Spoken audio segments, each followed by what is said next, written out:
Hello, everybody. I think we're back. Something happened. Something happened something happened last time. I don't know what happened, but it cut me off.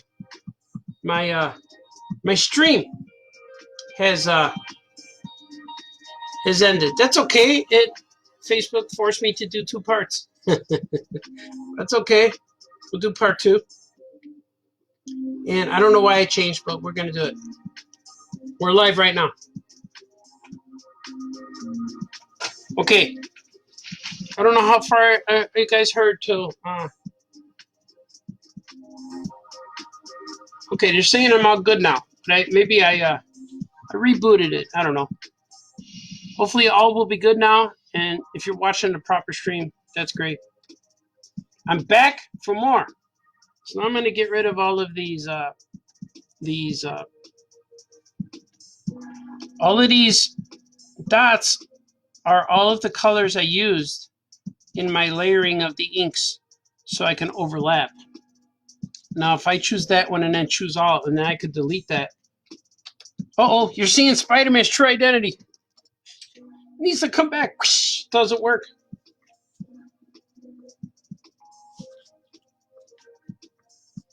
Bam! The Amazing Spider-Man is back. I hope people are watching now, because I only have 2 people. I think that was bad for my stream. It was bad for my stream. Nobody, people, really was bad. People, I lost a lot of people. Technical difficulties made it bad for me. So now I delete all of these colors so I can make this, make it work. You know what I mean, jelly bean? What am I looking for? See, now when I get all these colors deleted, then the background will look great. It'll look real smooth and clean.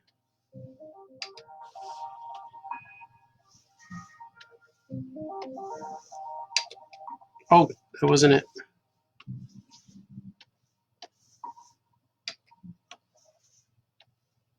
Similar. Delete. Delete. Delete. Now we're rocking.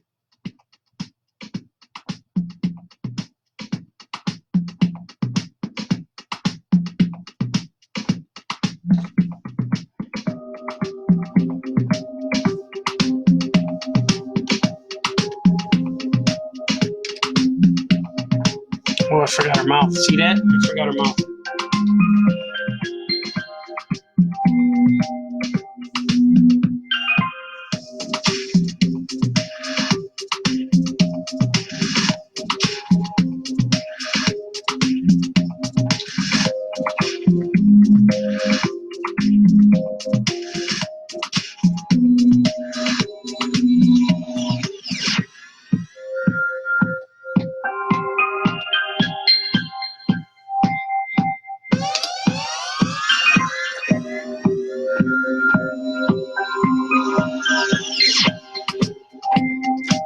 We're back. We're watching. We're good.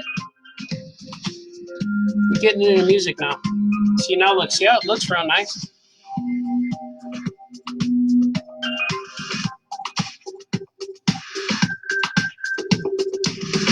These drawings are due on Monday, which was 2 days ago.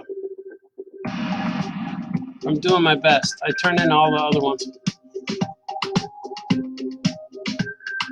I'm going to refresh. Hopefully this won't ruin anything. See? Because I want to see people are watching. I can't tell. Oh yeah, we're back up to 11. Woohoo! All right, man. We're gonna hit this and go nuts. The return of Spider Hand. That's right. I don't know why it cut off. Maybe it had a glitch or a glimmer in the Wi-Fi experience. I was singing a story, but I forgot what the story was. I was just speaking words of positivity. That's all. I just got word today that the ALA, Library Association, the American Library Association, convention that got canceled, which is, you know, we all kind of knew that was going to happen, but I still was looking forward to it because all my buddies are coming in from out of town. And we hang out and eat Harold's and do stuff like that. Oh, yeah, man. Oh, yeah, Skokie Spidey. Thank you, sir. You saw my friends are awesome. They're texting me during this to make sure everything I'm doing is fine. Oh, yeah, man. I should start a live stream too, right? On the Famous Cartoonist page. All right, look at Supergirl. She's ready for action. This one's cool, but I don't have to put their S's on them because I got a template that I use to put their S's on their chest, on their outfits.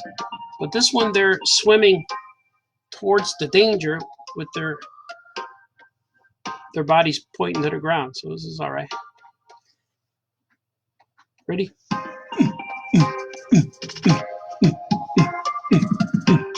Grab some of that pink. Look at that. Here's the tedious part where people are like, what are you doing that for? But even my kids asked me when they looked at my Gilbert books, Daddy, do you have to draw each and every bubble? And I said, yes, I do. It's attention to detail that matters. It's not that bad. It's just clicking each one time. So for draw 20 bubbles, that's 20 clicks, right? Look at, I even got that little tiny dot because that's how skilled my spider hand is. Spider hand, spider hand. This music is awesome. It's really sets the mood, you know? Sets the mood real nice.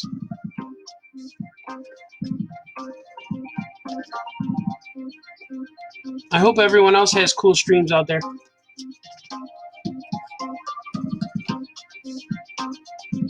And I hope I could I can add to your night. Like whatever you're doing, and if you're working or you're drawing along with me, it'd be cool if it'd be cool just to know that I'm part of that evening. Like you need this. Like I look forward to this, and I hope my vampire hours don't go so far as till I'm sleeping till 7, because I like to come on about 7:30.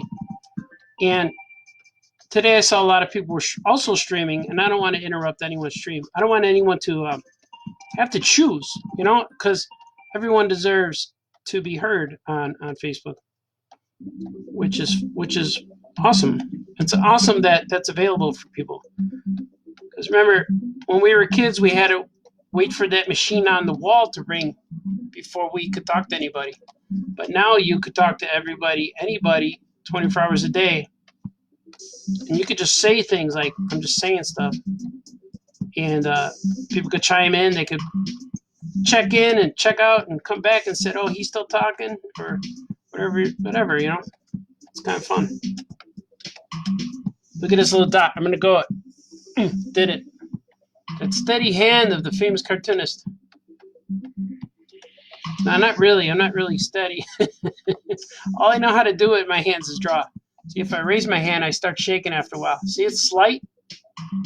Not bad, but it's just because that's what I do. It's weird because when I'm drawing here, I don't really rest my elbow. I'm all over the place. So my arms are really fit because my hands are hovering. My other arm, this one, is on the keyboard. It's moving the space bar, and like when I move this, I press the space bar so I can move this. And then that happens a lot here. So both hands are in perfect harmony when it comes to drawing. Like I'm glad it like comes down to like when I was in college and learning to draw on easels and stuff, where you use your whole body to paint and draw. And I never knew that was a thing. And then one of the teachers in my freshman year said, don't try to draw a circle with your hand. Draw it with your whole body like a sword fighter. That's how I draw, like a sword fighter. Go watch a Zorro movie and then come back and draw something for me, you know? Or like for you modern kids, go watch Darth Maul fight with a lightsaber, and then come back and draw something. That's kind of what it's like. And you have to be graceful in your technique, and it'll look like that on paper. Because if it looks like you tried to correct it, everyone will see that. But if it looks intentional, everyone will see that and say, "Wow, that guy's greatly intentional." Know what I mean? Makes sense, right? I'm gonna make that. Look at, I had an executive change right there. They're saving a submarine in this issue. Because Mixaplix's evil magic is doing things to inconvenient our heroes. I don't think he's evil. He's more like a prankster. He just likes to cause trouble. But he's not evil. He's like that guy who always comes around and tells jokes, or the guy who does podcast live streams and just keeps talking. He's that guy. It's like a Mixaplick. Never knew how to say it, but I say Mixaplick.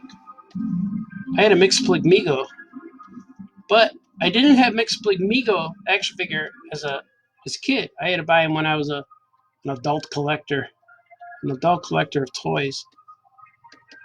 But if you play with them, you're still a collector. That's what I believe, because I still play with them. You gotta play with them. They're toys. Gotta make them fight. So my Hulk and Thing always fight. This guy got smoke. He's got magical, mystical, impy smoke. Look at that. How's that? Does that look cool? I'm okay with this. This is pretty fun. Let's see if I got a light blue. This is very, very light blue for the splash. Oh, I need to add it behind. See that? Because this is going to go on a white page. So I don't necessarily have to do the background. Not all the way. And then I'll label these layers. These are the supers. So you can see it. And that's the box doll. See?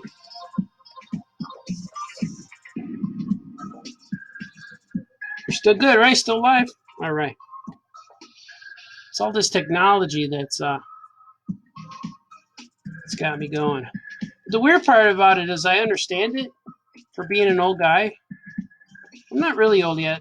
So I guess I don't know what age you become old, but they were calling Walter White old in Breaking Bad, and he started that show at 50. And when he asked Jesse to help him, Jesse said, "So you turned 60? So a 60-year-old man just decides to break bad?" And he says, "I'm 50.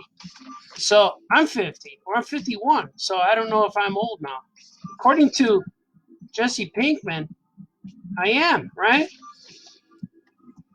So I don't know. I still feel like the same kid who's been drawing comics since I'm in 5th grade. It's just the next day. This is just what I'm doing next. That makes sense to me. It makes sense to me. But that's it. I'm the same guy. Just probably because I've been indoors all that time. I still been here. See, I don't like that dot. The little dot bugs me. Boom, boom. It's true. So I don't know how old you are supposed to be according to Breaking Bad and the American society, I guess. I might be an old guy, but man, I'm a badass old guy. Yeah, I already swore. Nah, just said buttocks. Well, here's a good one. I know this song. July Nights. The Legend Life in July Nights. This one puts you in a mood.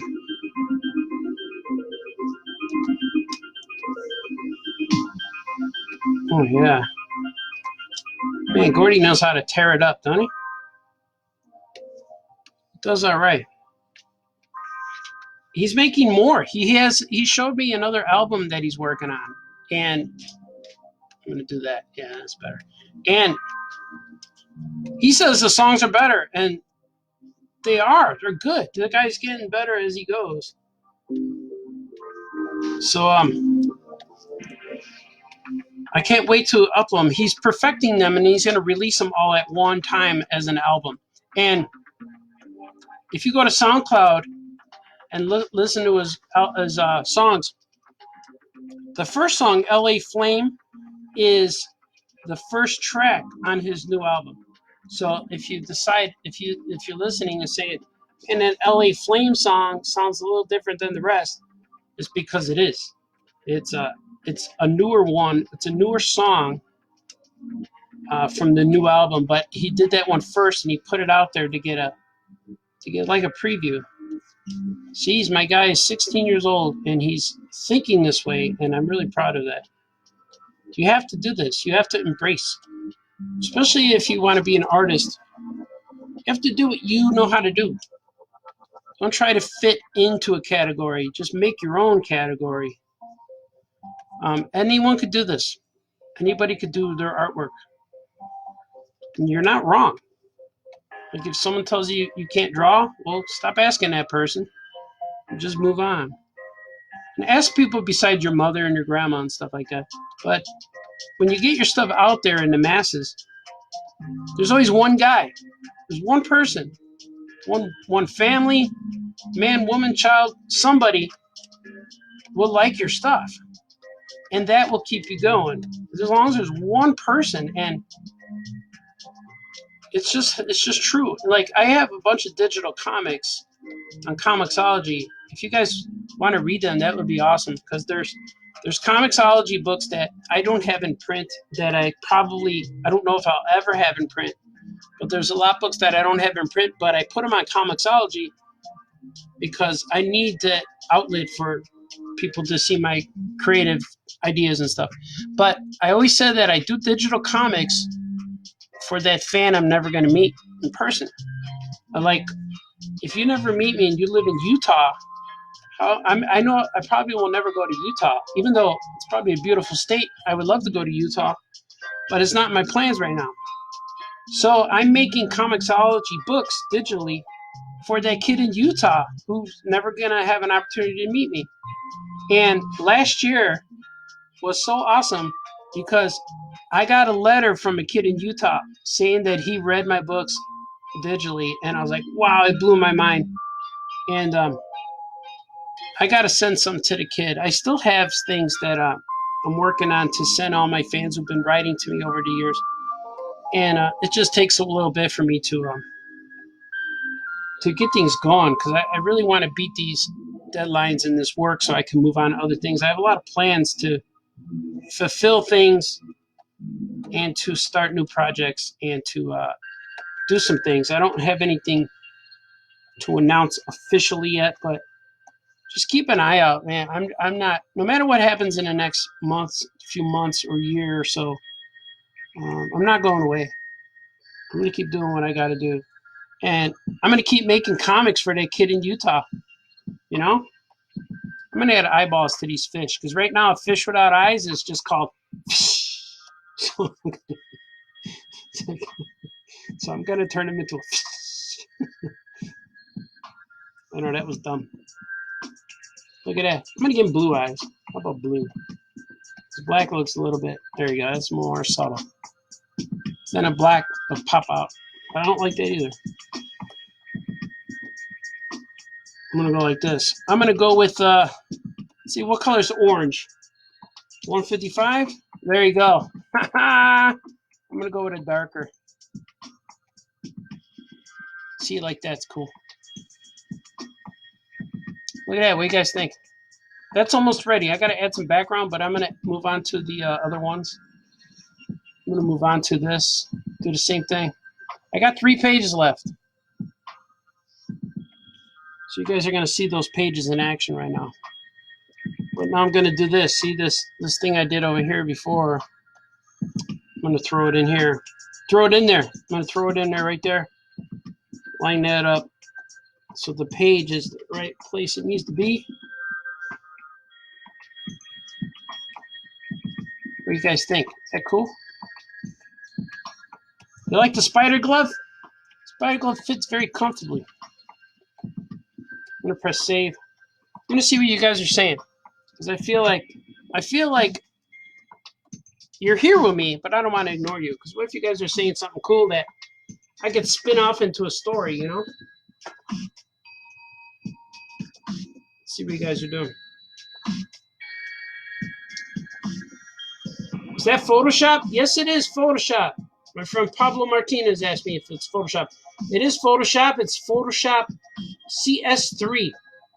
So I may be a little bit in the past, but I'm making it. Trevor McKee says might. Oh, well, the dad jokes might give your age away. I know. But dad jokes, well, it's okay. I have kids. I have a 14-year-old, a 16-year-old, and a 34-year-old. Ha! You didn't know that. So I'm way into the dad zone. I'm so far in the dad zone that I'm not getting out. I'm in it. I'm in it to win it. All right. See, that was it. Now we're going to go back in here. Now, I don't have colors for these guys, so watch this. This is a brand new page. And if you notice, the animals are talking. People are freaking out because animals are acting weird. And look who that is. This is the guy who connects all my universes. Anyone? Yes, this is the famous artist, my friend, Franco. He's in all of he's in all of my books. And I'm going to color his face right now. I see a little bit of glare. There's a little glare around here still. I'm not quite covering up everything. I have coats hanging above my rafters here to get rid of the glare. Because yesterday I thought the stream was very glary. Well, it's not bad though. It's not bad. It's not bad. All right, let's see. How should I make the elephant gray? Is that typical? Yeah, it is, right? But it's a kid's book. They gotta look kind of real.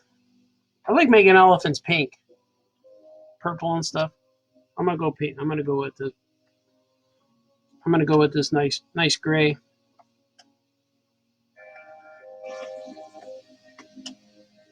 Looks good, right? Maybe I'll do a darker gray. Maybe this will be too dark though. Yeah, it's a little bit too dark. I like it light. I like my colors not too crazy bold. I like them subtle, but so when people look at it, it feels soft and inviting and warm. In a Jeff Goldblum kind of way, you know? Skokie Spidey's listening. He's a fan of Jeff Goldblum.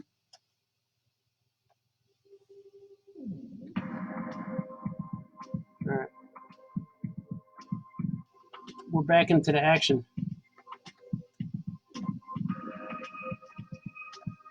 Look at that. Peanuts. I'm going to tell you a peanut story. We were at a baseball game once. And there was a peanut vendor. He was walking around the place. This is real. It sounds like a joke. He was walking around the place yelling, "Peanuts!" as vendors do. And anytime he yelled, "Peanuts!" the crowd around him would yell back, "Peanuts!" And so the guy was having a real hard time selling peanuts. It was awful. We felt bad for him. But he kept yelling, "Peanuts!" And so whenever he came near us, the whole crowd would stand up and yell back, "Peanuts!" And then we're watching the game. A few innings go by. And then all of a sudden, we hear way out of left field in the baseball park, the crowd yell, "Peanuts!" so I don't think this guy sold one bag of peanuts the whole time. That was really cool. I hope they still do that. That was in Milwaukee. We went to go see the White Sox play the Brewers back when they were rivals. Now they play against the Cubs. But that was funny. I wanted to buy peanuts from the guy, but nobody can hear me. "Hey, peanuts, peanuts!" That's true. That really happened. It was really good. Really funny. I like it. Real good. I like it. That's good. I like it.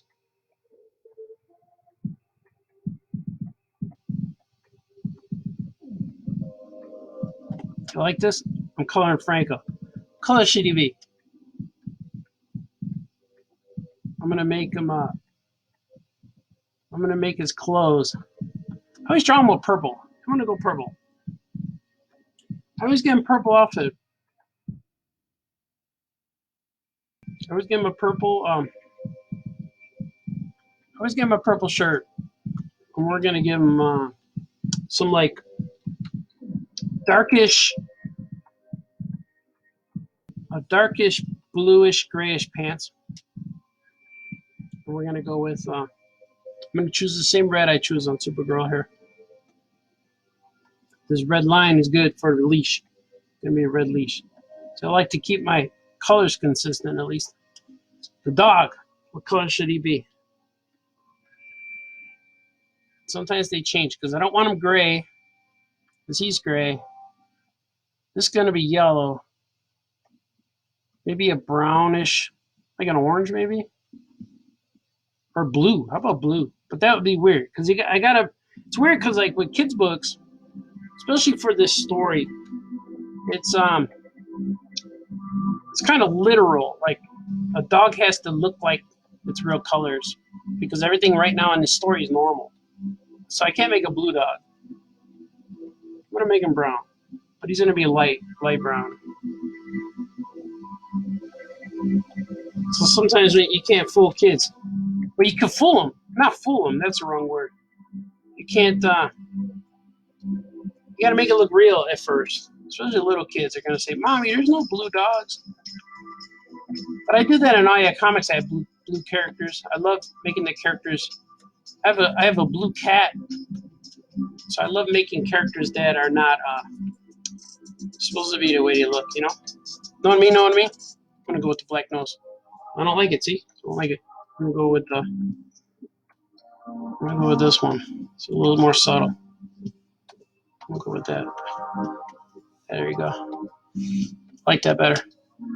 Speaking of blue, we're going to do this nice blue. I'm going to go with a nice yellow buckle for his nose, for his little thing. See, look at that. That's a nice looking pooch. He's handsome. He's talking to his owner. Oh, I did it again. I go to click, but I don't. There you go. He's saying, so anyway, as I was saying, they're like, what? I'm freaking out. We're going to give him a green vest because that's what I do.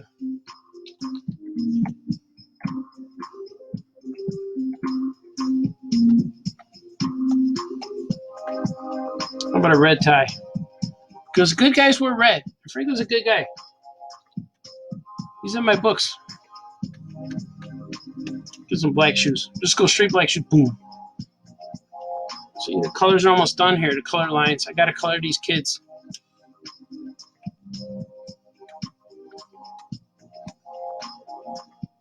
We doing good? You like the stream? Jamie Cosley's watching.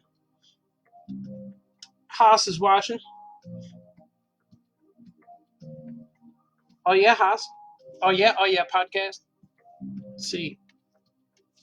I'm going to give her some hair. Make her blonde. Oh, see? The blonde hair goes in there. I don't like it. It can't be blonde. It's a tricky part sometimes.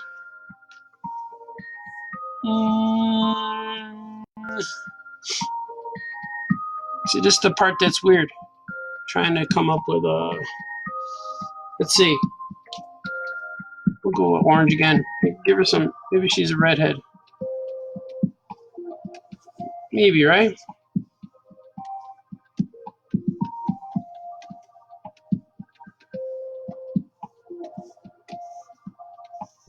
What do you guys think? Is that cool? Will that work? Will that work? Let me see. I think it will. She got peanuts. I don't like that. Let's see. This guy. A little friend here.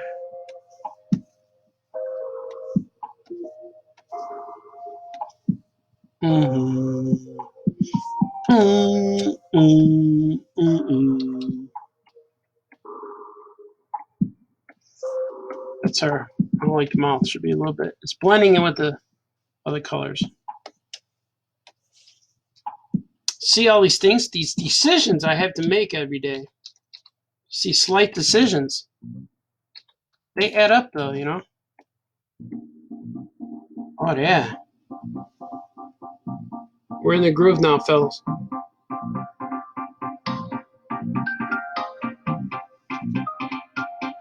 Let's get this groove on.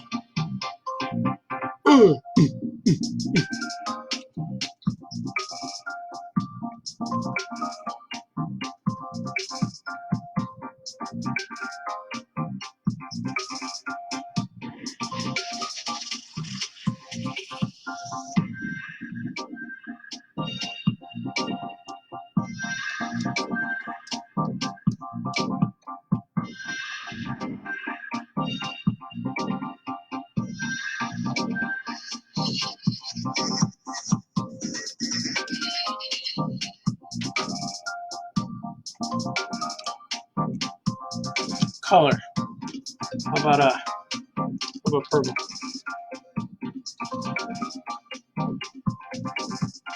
That one work? That works, right?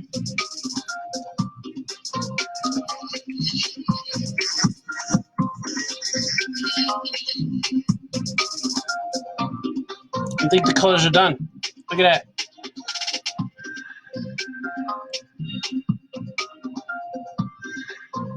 I think that's it. Let me see. We're doing all right. I'm gonna check the comments. The comments in the comics. Digging the tunes. Thanks, man. That's my son Gordon Baltazar on SoundCloud. Go to SoundCloud and search Gordon Baltazar, and you can listen to these for free. They're up there. They're pretty cool. It might be that the kids are just that small, though. That's true. Oh, seem jaggy. Oh yeah, that's because they're far back. Because I enlarged it very. I enlarged the kids. I enlarged them really big, but in the comic, they're gonna be way back there. See, these crop marks are the size of the book. See, so if you open it up, double page spread, the words are going here, and there's words, and then yeah, the kids are gonna be really small, so you won't see the jaggedness when it gets printed. It'll come out smooth. But I understand. It's because I enlarged it so big. But the bigger you draw on this Cintiq tablet, the cleaner and smoother the lines are. And the smaller you get, they get jagged. But if I drew something really big, like this elephant, if I drew him the way size he is, and I took him, copied him, and pasted him here and shrunk him, he would be super smooth, but he'd be really tiny. So there's ways to get around that, but I like drawing stuff actual size, I guess. She's actual size, but she seems much bigger than me. But that's what they look like. But they're going to be small, and they're going to be in the background, so it won't be so bad. That's true. That was a good question. Oh, we got lyrics. Let's do it. You got this. That means it's starting over because this is like the third song on the. I know now. It's the third song. That's the third song on the track. So it restarted. So we heard his album at least once. I'm getting to learn the music. I'm getting to learn what the kids are into, you know? All this time I knew what the little kids were into. They're into my comics. I gotta keep making them. I'll make them for everyone to see. Everyone can view these books. I'm very happy to do this.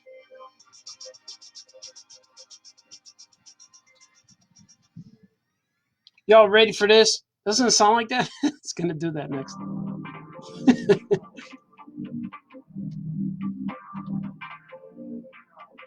Granny Mead is the name of the song. Granamity, maybe. I know Gordy said this was one of his favorite ones. It is cool. We're gonna give it a listen. He told me yesterday that a lot of his songs were intended to have lyrics.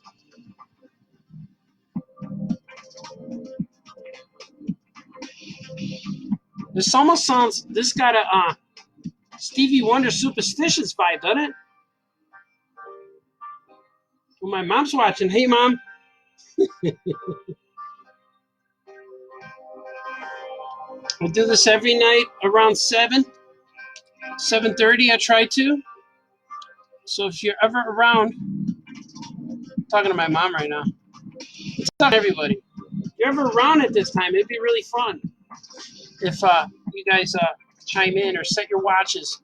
I try to set mine. I try to do this thing. I try to do it consistent, because I need people to watch me and promote. I'm just promoting.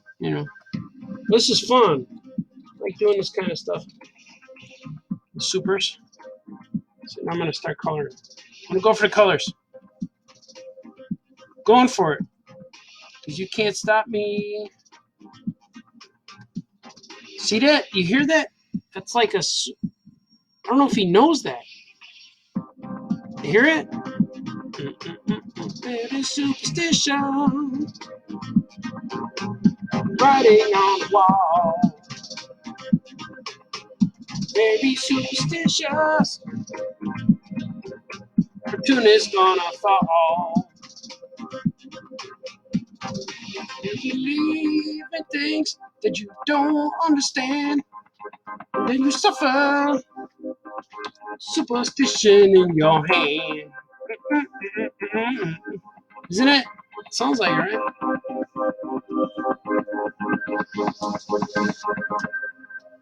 That was good, Gordy. You could go to soundcloud.com right now.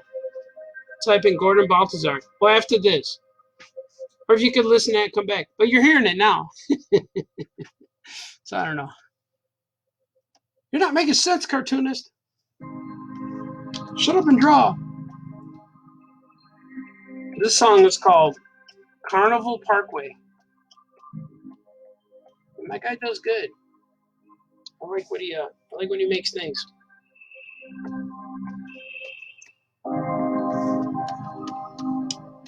I'm not sure what she looked like. Does she look okay? I don't think I like it. I'm gonna give her a different color hair. So I'm in constant flux. How about that? Like a little Jean Grey. Look better, right? The hair looks unnatural. Let me see. I think it's all right. I'm gonna go with that. Red legs. I don't like the red legs.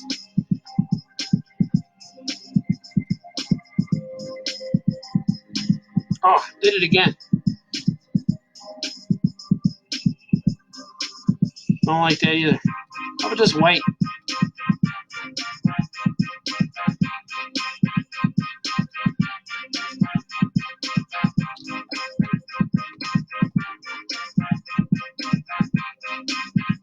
Yeah, we're getting better. Getting there.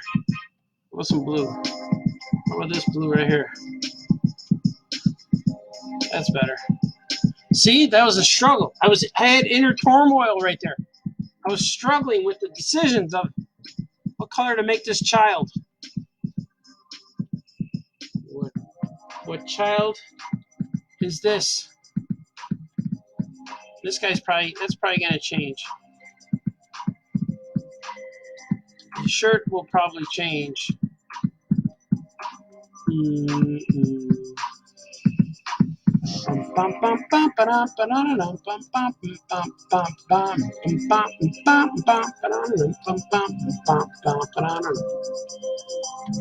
Maybe I could be on Gordy's next recording session. No, Dad, it's not how it goes. See, I don't like purple. I know what it's gonna look like, and I don't like it already. It's gonna look like this. It's okay. You're like, hey, Famous Cartoonist, that don't look so bad. I don't know. Orange, maybe? We're gonna go orange. Yeah, that's looking better. I'll go like this orange. How about yellow? Yellow's good. Yeah, there you go. Then we'll do do a darker outline. Oh, like that. See, there he is. I am satisfied with that. I am satisfied. My good friend Francisco Francavilla said that to me once. Oh.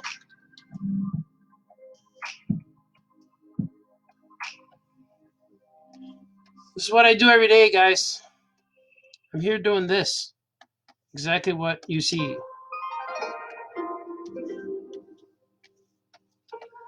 Give her a bag. Bag's not very exciting. Let's see. I'm going to make it more exciting. I'm adding excitement to the bag. Hey, you exciting old bag. That's what they're going to call this bag. Only if I could get it to go. There you go.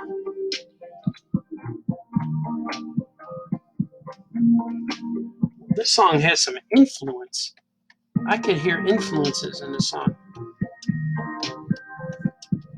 I gotta hear what Gordy listens to.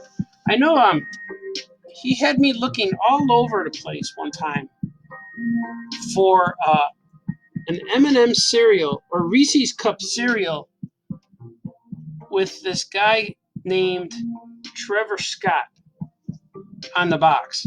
So I had to find some Trevor Scott cereal. I didn't know who he was. And then I saw he had a Netflix show. There was like a documentary on this guy. He's like a rapper, hip-hop guy. I'm not sure. I don't know how to categorize his music. But I liked it. And I gave it a listen on the I gave him a listen on Netflix. And he was a good, positive fella. And he does a lot of charity things. So I'm like, okay, I got to find out who this is first. But then I did, and I liked it. And I found the box. I went to Target, and I found the box. I found the Reese's box that my son told me that what this guy was going to be on. So when I went to the Target, I saw the Reese Cup cereal, and like, oh, they don't have it. But I went past the shelf, like the front row of the boxes, and lo and behold, people say that still, lo and behold, behind the front row boxes was a row of Trevor Scott boxes. So I was the guy in the cereal aisle with all the boxes on the floor, took them all off the shelf, looking for the perfect non-creased box that I could buy for my son. And I kept texting him, hey, I found them. And he goes, all I need is one. I said, they got a ton of them. You want two? He goes, no, just one. It's all right. So I got one, and it was pretty funny. But I got a non-creased box. But it's kind of weird. It's hard to find a box of cereal that's not creased. Because when people put cereal on the shelf, they grab the box from the top and they push it on the shelf. So every box had that thumb indentation, kind of like when you read a book, a comic, you get that thumb indentation on it. And don't do it in a store, because then we can't sell those books. But in the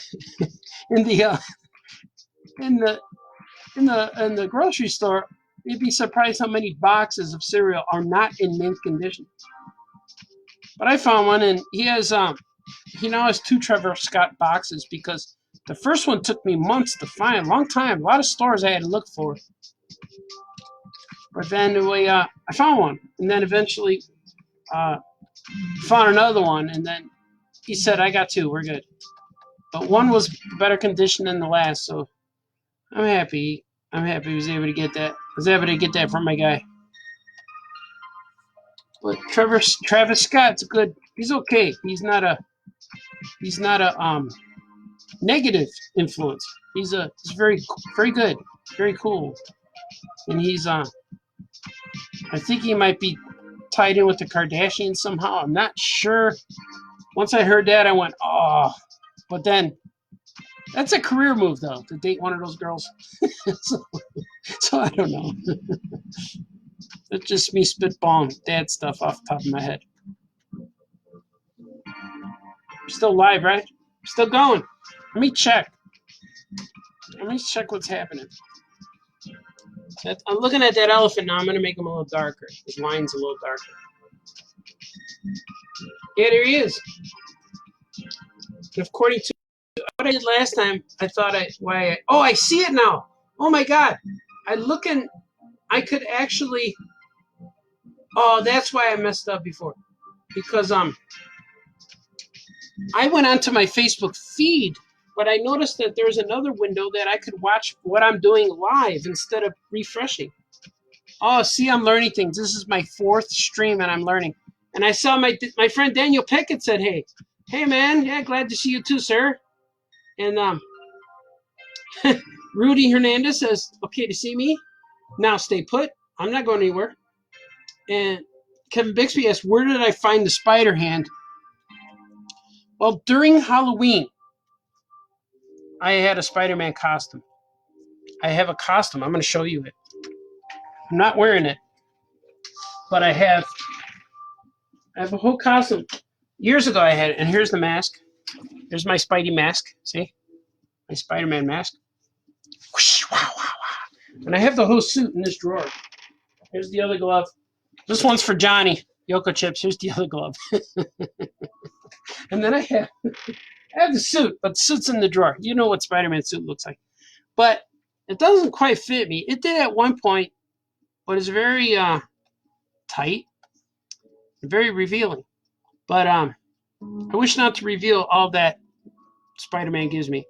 And actually, when me and my wife got married, we had one of our friends dressed up as Spider-Man at our wedding, our friend Ninja Bob. So he was real cool. His name's Tony Terry, but we call him Ninja Bob. Look at that. That's a little better, right? He looks better. I can see him more. And, yeah, that's not bad. But I had this costume since then. So I've been married for 18 years now. And I had that costume since then. I bought it for my wedding so my friends could dress up. And we also have I have a Trigon mask in there.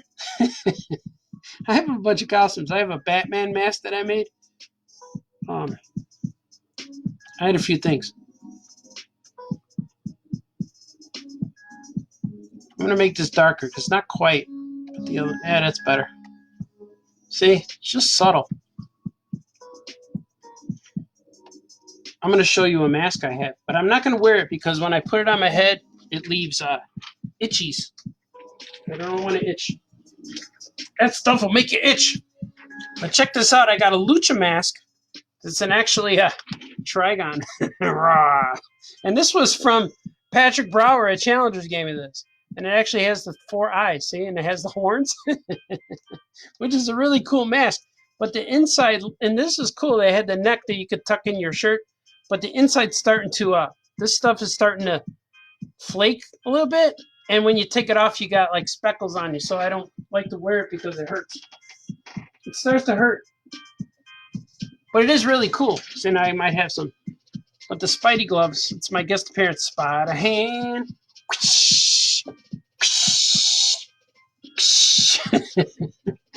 Shut up and draw, Baltazar. You guys watching this? Is my mom still watching? I think she might be.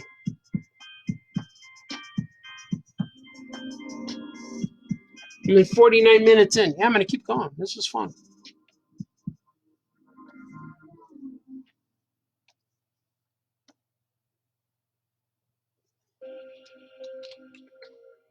Let me give him a green vest. A different green. I don't quite like that green. I'm going to go with this green. See, watch. It's subtle. See, it's a little different, but it works better. Give him some gray shoes. I don't like making everything solid black. Well, maybe like that, just to pop it off from the ground. And then these pants will be, I'll go right here somewhere. How about like that? Does that look like Franco? That's him. He's walking his dog. Baby, you could walk my dog. That was the original title for that song. No, it wasn't. I'm lying to you again. right, we're gonna go with this nose. Nose. So you gotta cut it inside of that. I'm gonna save.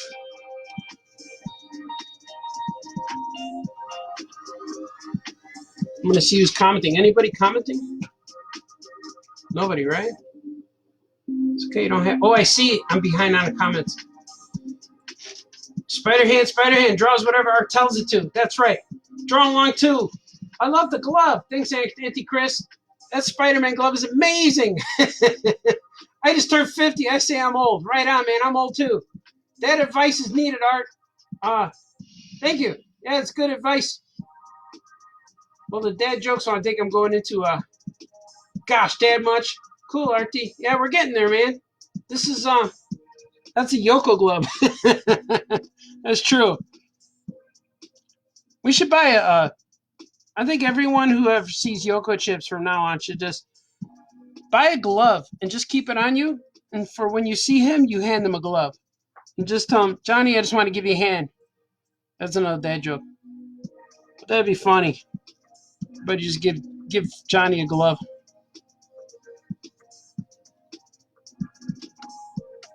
I didn't get a cease and desist yet from Warner Brothers, so I'm still gonna keep going with this.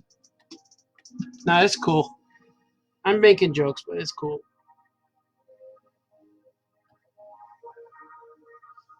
All right, see, I made that. See what I did there? I drew on it. And Spidey's cool. Who should I wear tomorrow? Should I wear one of those Hulk fists? I don't really have a Hulk fist, but that'd be funny. I bet Scoot could draw a Hulk fist because my buddy Scoot draws with his fist now as it is. It would just be the same. He could just color his hand green and it'll be the same thing. So he's like the Hulk. I hope he's feeling better. I know he's feeling better. He's united with his family again, which is really good. I need a drink. Okay, I have my soda here. A big diet soda. Oh, that was so good.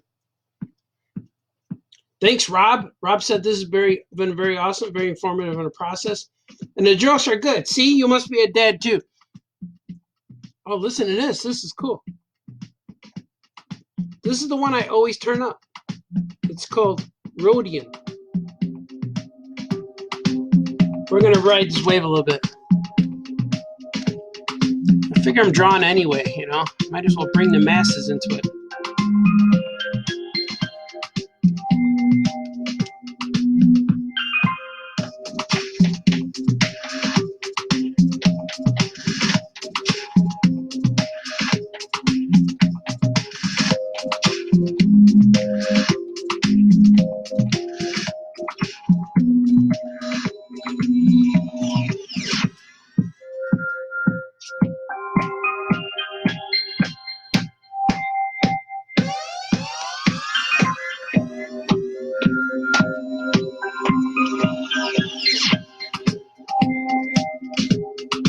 If you guys like this, on Saturday, I think I'm going to go to Aya Comic Shop, and we'll probably do a live stream from the shop.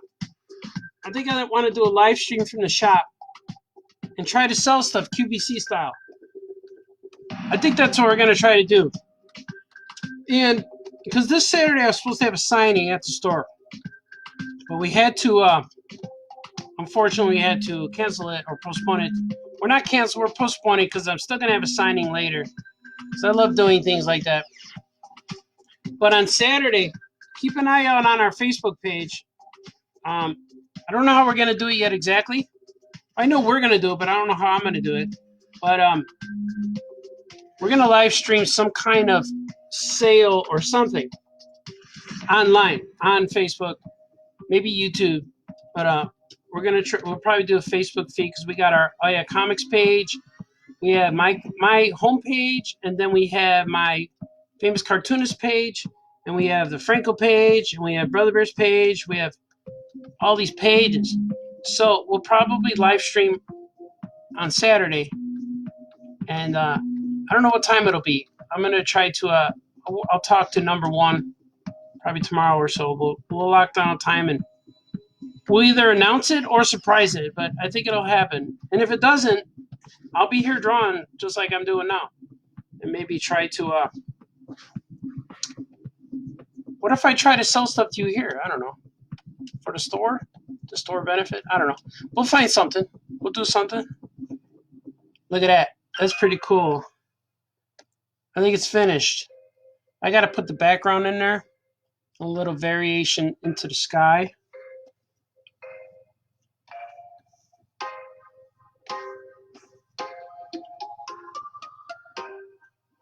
What do you guys think? Is this cool? Oh, yeah, man. My buddy Rob Gillespie said, yes, I am a dad. I am also working from home. Only 12:30 p.m. here in Australia. About to have lunch. Oh, cool, man. We're on the same timeline. I woke up in the afternoon, but it feels like lunchtime for me. And I'm actually more healthy when I practice this vampire hours because I eat my biggest meal right when I wake up. But I can't eat a lot in the morning. It's just I'm not hungry enough. So all day long I just eat small meals, small snacks. I don't really eat a lot. So I never get full, which is good. It keeps me thin, you know, it keeps me handsome.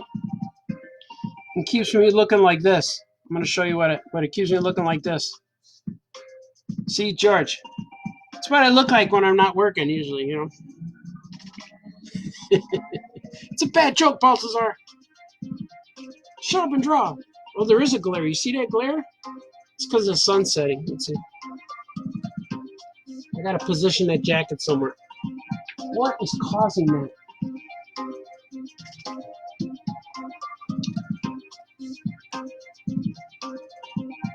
I want to fix that glare. Now it's bugging me, because if it's bugging me, it's got to be bugging you guys. I got jackets hanging. This one might need to be moved over. How about right here? Is that better? Oh! No, not quite, right?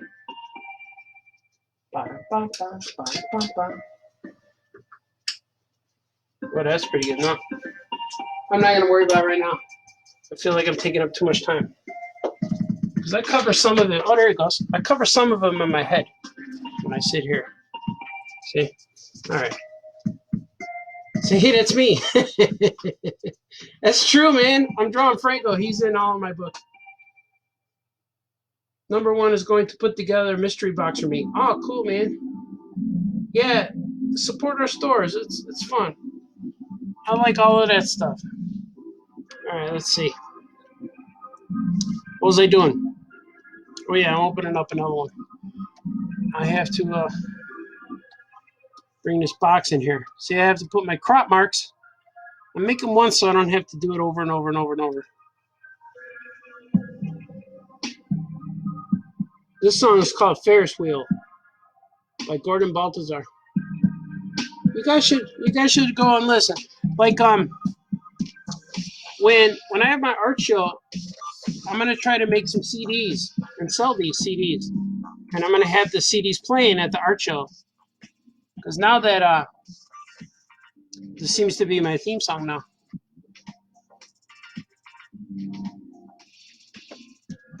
There's Franco again right there. I'm gonna draw him now. That's him. See, once I get everything going, like I picked all those colors. The hardest part about doing that last one was I didn't know what any of the colors were, so I had to choose them all. But now that I know, it's going to be easier to do this one.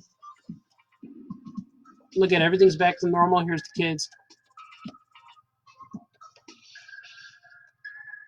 There's Silver Girl flying.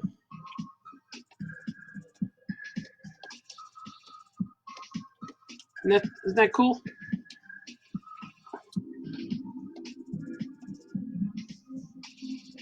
I'm going to take the colors from here.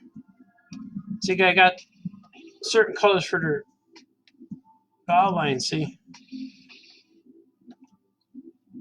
But sometimes you can't always outline stuff, so I got to take my lasso tool and do that.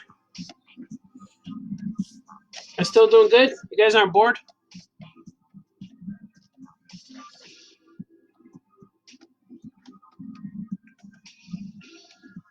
it's weird how like I could talk and work.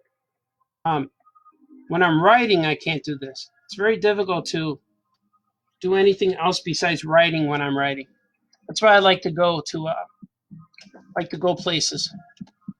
Like I like to go to coffee shops or I hang out on my deck. And tomorrow, if it's warm enough, man, I'm gonna go out there. Today was like 60 degrees, and my wife and my older son did a whole bunch of stuff in the yard, and I woke up to the sensation of campfire, and they were grilling hot dogs, so it was pretty cool. They were making hot dogs for dinner, which was great. So this is bugging me. See that? It's bugging me. I should just make it solid, right? Yeah, let's just go solid. I'm gonna go solid. Don't do it, Baltazar! You're gonna ruin it. Let's see how it looks. Yeah, it's better. It's more Hanna-Barbera-ish, you know? Remember like the old Hanna-Barbera? Oh, what the heck happened? Oh, I'm erasing things. All right. Oh, why is it doing that?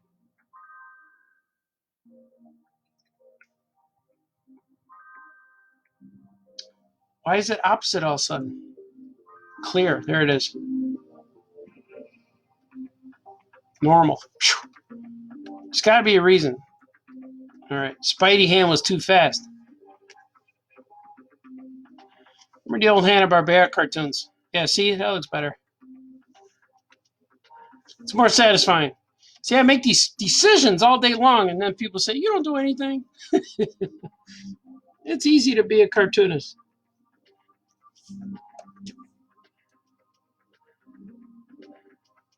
Oh, yeah, man. Thanks, Rob. Rob from Australia is watching on his iPad while making lunch, and he's encouraging me that it's definitely not boring. Thanks, man. Because you know what? If it was, I'd be doing this anyway. But I'm just glad it's not.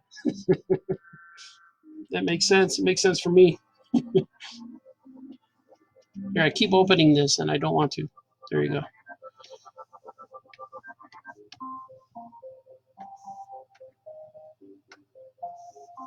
So my stuff's too close. You're too close, Baltazar. All right, here we go. That sounds like a gym coach. I'm going to tell you a little story about my gym coach. This really happened to me in gym class. We used to go to gym class, and my coach was such a jerk. I went to Curie High School, so any of you could relate. I'm not going to say his name because I know he's still alive and he's out there. Because I know things about him that I don't want to reveal on a podcast, you know. But he was always grumpy. So when we go to gym class, especially if we're outside, he would just make us run. He would just say, go run. And then we'd run for 40 minutes, and then we'd go back into school. And I didn't like that. You know, like, why are you making us run? So he did that for a long time. Like, it wasn't just one day. It was, like, all the time. Because he didn't want to deal with it. I don't know. I guess it's easier if gym coaches don't have to teach gym. So he would just make us run. And so after a while, I'm like, man, this sucks. I don't want to just run all day. It hurts, you know. Even when you're 15, 16. I must have been a junior or senior in high school. I might have been a junior. I was a junior because my senior year teacher, my coach, was awesome. She just let us play baseball. She'd give us a ball and a bat and say, all right, go have fun. And we're like, yeah, this is cool.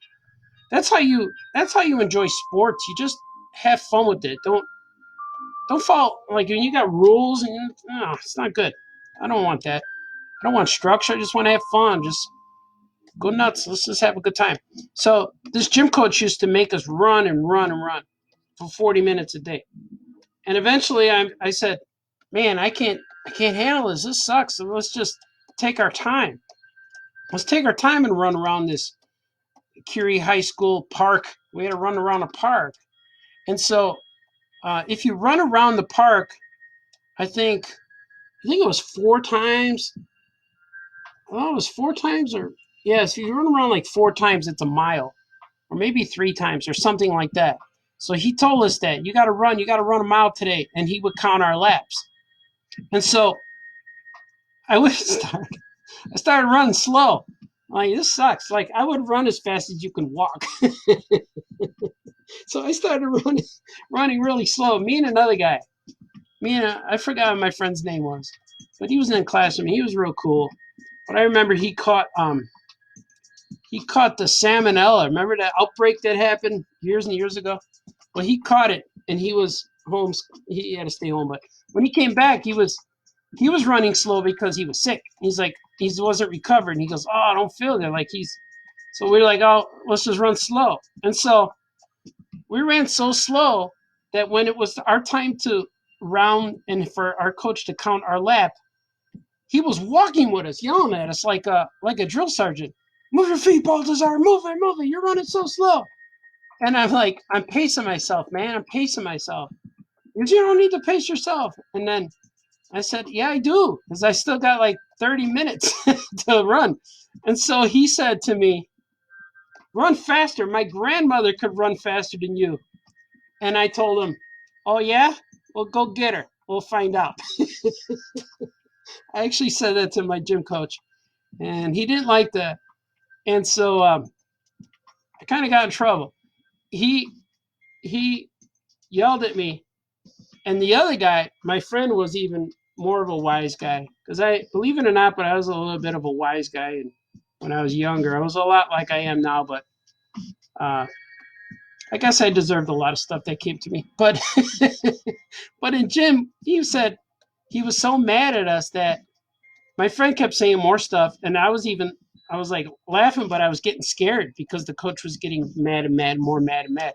And so when it ended up going where we kept saying things, and he kept walking with us around the park as we were running, but we were running so slow that that we were barely running. So it ended up being where he said, "You guys think you're so funny and so tough? Meet me after school in the weight room, in the wrestling room where the wrestlers lift their weights. Meet me there at 3:30." And he said, "If you don't meet there, I'm going to fail you." He said all these things: detention, failure. He's going to find us when we're not at school. All these threats. And I'm like, I got scared. I'm like, oh man, we deserved it. We egged the guy on, and we teased him, and but after gym class, me and my buddy were really scared, and I kept thinking, what should we do? And he said, "I think we should go." And I said, "Yeah, because if we just run home, we got to come back to school tomorrow, and I'm going to be afraid to go to gym class because he's going to be there." And then, uh, so we decided, let's just meet this guy. We'll just meet this guy at 3:30, but we'll stay close to each other. Don't get alone with the guy, because he wanted to fight. Especially, he wanted to really, really fight my friend more than he wanted to fight me. And so we went to the weight room. It was very, very scary. The weight room was empty. He was sitting in the middle of the room on a folding chair, like wrestling style, like Patsy style, like backwards, like Patsy would sit. And he sat there and said, "Okay." We walked in, and he said something like, "You shouldn't have come here, old man," something like that. I can't remember what he said, but we kept walking, and he waved his hand. He goes, "All right, come on, come closer." And then as we were taking steps closer, the two doors on both sides of the weight room opened, and two big guys came out. All right. And we're like, "Uh-oh, what's happening?" So the two big doors open, and it was two other gym coaches, and they stopped our gym coach, and they said, "Here's if you could figure it out. Oh, Louis, why are you picking on the children?" And he says, "But they did." And he went, "Go home, boys. We'll see you in class tomorrow." And they said, "Louis, you go home too. Leave the kids alone." so, so we were like, whew, those coaches knew something was going down, and they saved us. So I want to thank those guys. One, I forget their names now. I think one was Coach Hester from Curie, And the other coach was Coach Upshaw. So Upshaw and Hester saved us, which if you guys know, if you're from Curie High School, you would know Coach Hester. He would make you run, but that was part of your calisthenic. And he would just say, a 1, 2, 3, a 1, 2, 3. So he was cool. We liked him because he make you work out, and then all right, now we're gonna play baseball, and he throw you a ball and bat and stuff. But this other guy, man, he wore us out, and I'm glad they embarrassed him because they saved they saved us. And then the next day, nothing. He made us run, but I still ran my pace, and he just looked at me. So we got out of it. I thought I was gonna die. But we'll erase that story. That was a good story, though. I left all the guilty people's names out of it. Did you like that story? Or did I lose some of you? Oh, this live stream thing doesn't say how many views I have, but that's okay. I'm still going live, though. Live and in action. It's like Saturday Night Live, but it's Tuesday. Well, geez. No, it's Wednesday, right? We're in the middle of the week. I'm checking my iPhone right now. It's Wednesday, March 25th. One day after St. Patrick's Day. Did you guys wear green today? I wore green. No, I didn't. I wore the same clothes all week. And eventually, they get washed. I don't know if you guys needed to know that, but now you do. Let's see.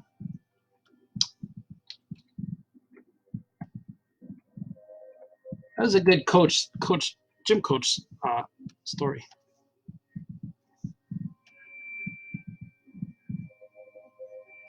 This song is called Dark Sky Paradise by Gordon Baltazar.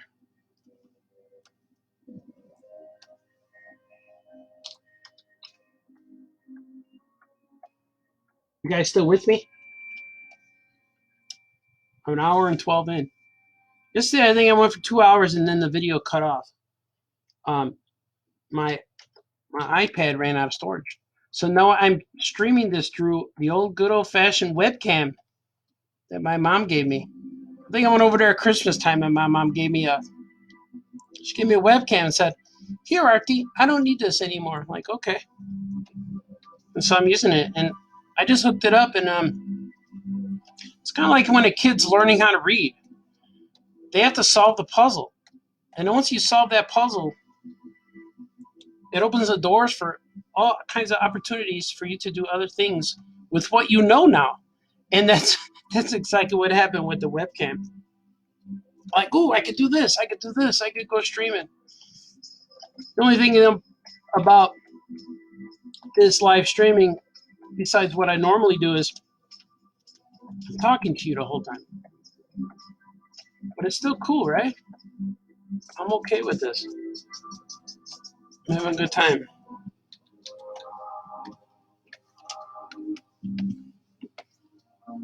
I bet a lot of you who went to Curie know which coach I was talking about.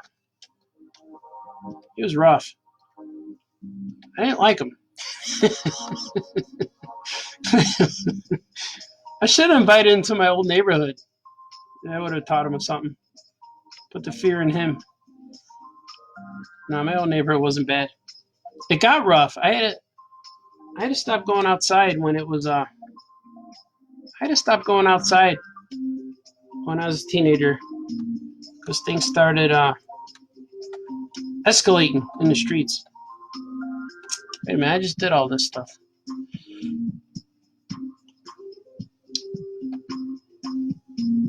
We're okay though. I'm okay. I'm getting confused. All right, here we go. I normally don't have too many windows open at one time. See, I colored all this stuff already. I must have pressed undo. Let me see what this looks like. I did. See, I'm on the wrong. Oh, I got rid of my window. And I started pressing other things. There it is. All right.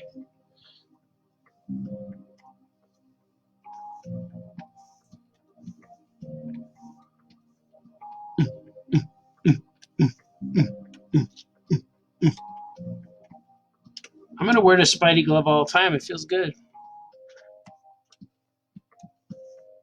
It feels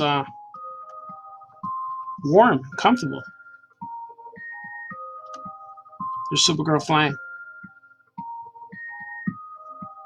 It's pretty good, right? I think I got all the coloring lines. I'm gonna see if I could refresh this because oh, it was a good story, right?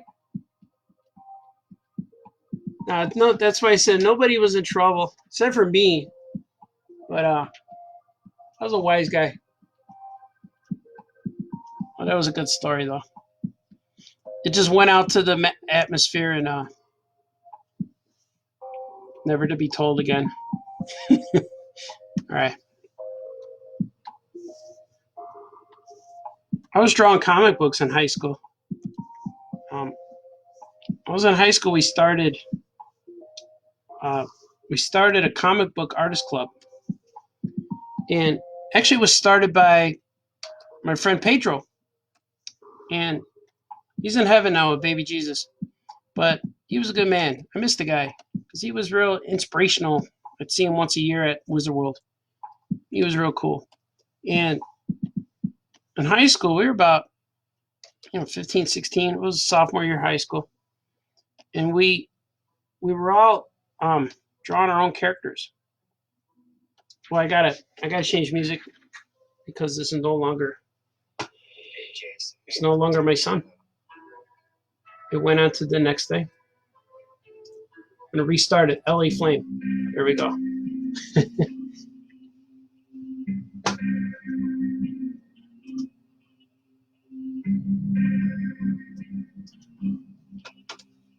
I still got people watching. Let's see. 8 people, according to this. I'm gonna refresh. It's probably down to 4 now. Still 9. All right, cool, man. It's like that famous cartoon is happy with 9 people watching. But yeah, I am. What was I saying? But yeah, in high school we created a comic book artist club, and at that time, there was a lot of black and white comics out there, and Ninja Turtles #1 came out at that point. The Crow, the first Crow books, and Crisis of Infinite Earths, the first series. Secret Wars was out there. So I don't remember Secret Wars was when I was in high school or after or before. I don't know, or after. I was in high school between the years of 1983 and 87. So that's when I was reading comics. That's when I started making comics. So the Comic Book Artists Club, we were like Image, we all created our own guys, our own characters.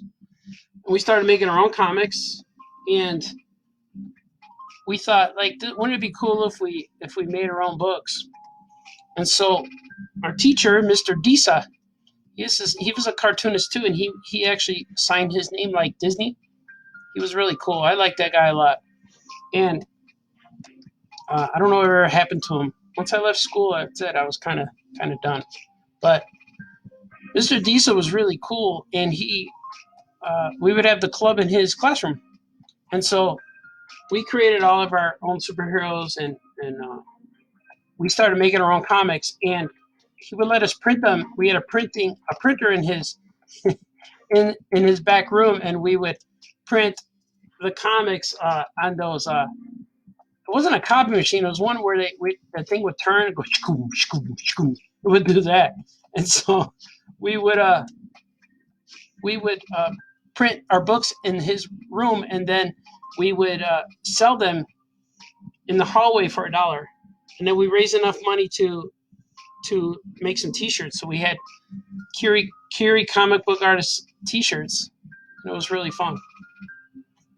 But a lot of those guys are still out there trying to make some comics and doing their thing. And I know my buddy Greg Scopus, I call him Chicken Boy. He's still out there. He's doing his thing. And I met Colossus around that time. He wasn't at our school, but we went to school at the same time. High school at the same time. But we had after we graduated, we continued our comic book artist club, but we did it in each other's backyards and stuff. It was pretty cool.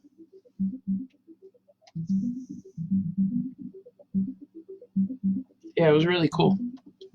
So it's fun that some of the guys are still going. I don't keep in touch with all the guys. Once in a while, I'll see them, and that's why I like C2E2 for me is always like a family reunion type show. I see people I went to high school with. I see family. I see cousins. I see nieces and nephews, and people that I haven't seen in a long time. People are now growing. I see people who all of a sudden they're adults. They're in college, stuff like that. And it's a really cool show. And I've been doing the shows in Chicago since the early '90s. I think my first show was '92. Yeah, because I went to school and I graduated in '92, January '92. I graduated college, and then I signed up for my first show, and that was it. I started drawing comics, started making comics, and January 1992 is when I turned professional. I said, I'm going to do this now. This is it. I'm going to dedicate my life and soul to this dream. So I've been quarantined since 1992. but no, it was a struggle. Right? You know, you gotta make it work if you want what you need, what you want to happen in your life. You have to sacrifice. You have to just do it. You can't say I'll do it tomorrow. You just do it now. And my friend Skokie Spidey recently decided to take the plunge, get in there and do it. And I really admire that.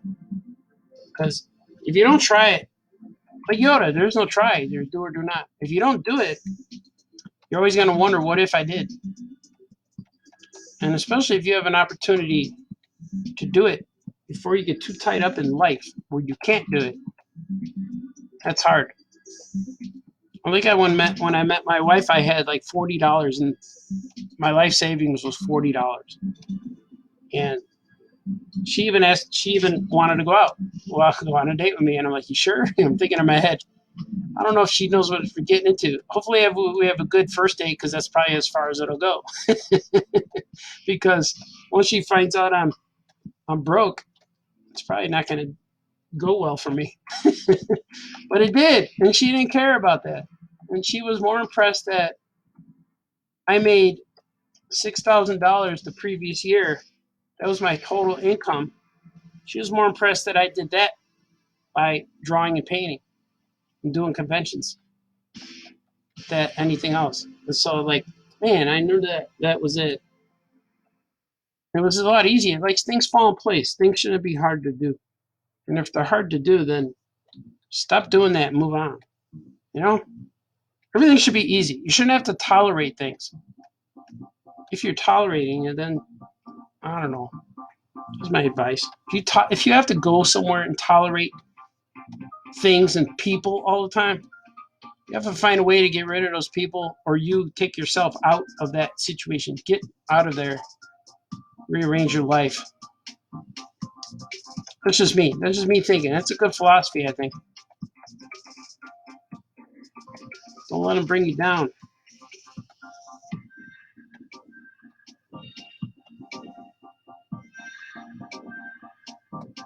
Right? Right.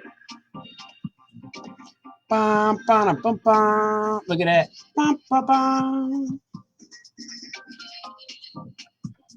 So this stuff's due. The moment I finish, I'm going to upload it.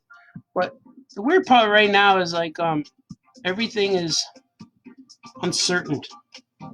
Everything is a bit delayed and stuff like that. But my work is not affected yet. So I gotta keep doing it. Oh, look at that! I messed up. I messed up a line here. It's all right. I'll fix it. Because I'm famous, experienced professional. I could do it. I'm saying my work is not really. My work hasn't been affected so much. I still have to do my things. I still have deadlines. It's just that everyone else, like printers and things like that, I think they will qualify as businesses. So I'm not sure if they're still open. I don't know if they're still open for business at this time. But whenever things go back to normal, everybody's leaving their house every morning and setting alarm clocks again, I'm going to be ahead of the curve. If you were going to get to their office and say, whoa, this Baltazar he just sent me like 50 pages. So that's the benefit. And if I just sit back and go to sleep, then it's just going to hurt. It's going to hurt later. So the cool thing about it, like I've been last few days, now that I don't have anything to do, I don't have anywhere to go, the vampire hours have actually been working in my favor. Because I know it's 9:30 here in Chicago, and I already know that my wife's probably in bed, and my kids are settling in. But I'm ready, man. I'm still going. I'm all hopped up. I'm gooped up on gop, as they say in the hood. And no, that's my neighborhood. But what happened? Something happened. Okay, but I'm ready to go, and I've been so excited the last week or so because I see the opportunities arising in front of me. Especially I went like a week or so without any work emails coming in, and I was getting a little bit nervous, a little bit like what's going on, what's happening, and I think nothing's happening. So no, everything seems to be back to normal, kind of on my end, but things will be happening. This angry guy's yelling at me again through the song. It's okay. It's probably my gym coach. I'm gonna get you, Baltazar. We're not done. I saw the guy after I graduated. I saw the guy. I'm not gonna say where, but I saw him out in the wild. I was doing my thing, and there he was. And I actually gave him the head nod. Hey, man. And then he did it subtly back to me. But that was already like that had been after I graduated and stuff. Let's see, people are saying stuff. Still watching? Good, man. Scully Spidey saying hello to Australia, friends. And my good friend Kevin Bixby says social distance before it was cool. That's right, man. I invented this. They looked at it and say, hey, that famous cartoonist is still doing his thing. We should do what he does. And that's exactly what happened. And Brad, Brad, you got to go. Thanks, man. I'll see you tomorrow, too. Same time. That's my plan. Same time, 7:30-ish. I tried for 7, but I saw a lot of live streams. And plus, I had to reboot my computer. So, yeah, man, I love doing this. And I have to draw anyway. 7 o'clock seems to be a good time for me. I'm fresh. First thing I do is always the best thing I do. For tonight, I'm most excited about it. So, yeah, I'll be on tomorrow night, too. So I'm going an hour and a half, so I'm going to keep going. I'm not going to let that worry me because I'm having a good time. This is the one that sounds like, hear it? It sounds like Superstition. I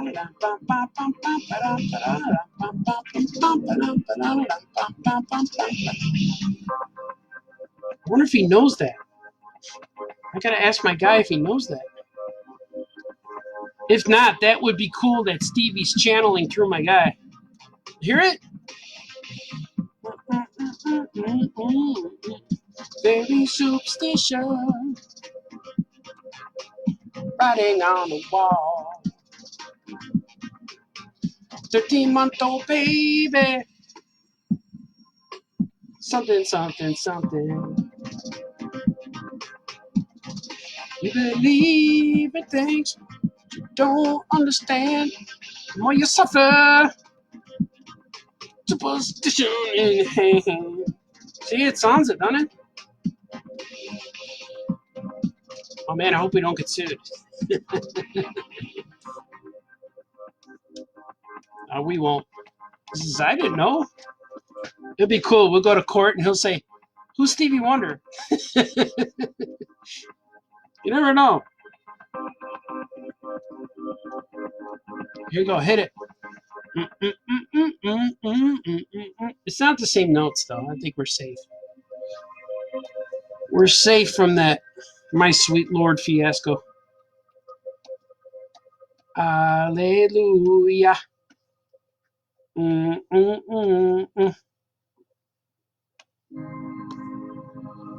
gonna fix this. Look at me.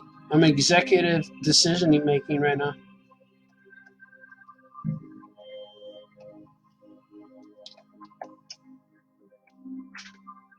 Look at that. Boom. See? Nice and clean.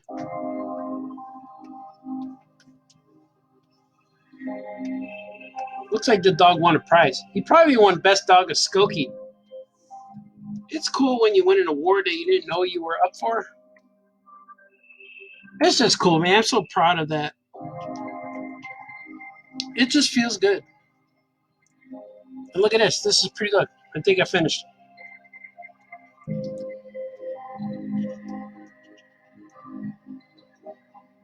Yeah, that's good. Let's see.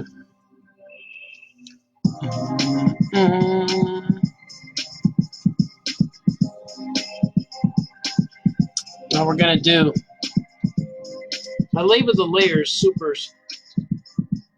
Because if you delete that layer, you're going to delete the characters. I'm going to go back and get all those little pixels.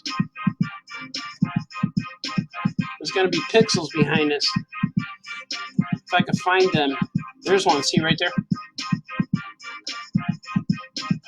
When I ink in all black, it's easy to find it because I could just color the whole background layer black. But when I do color line, it's a little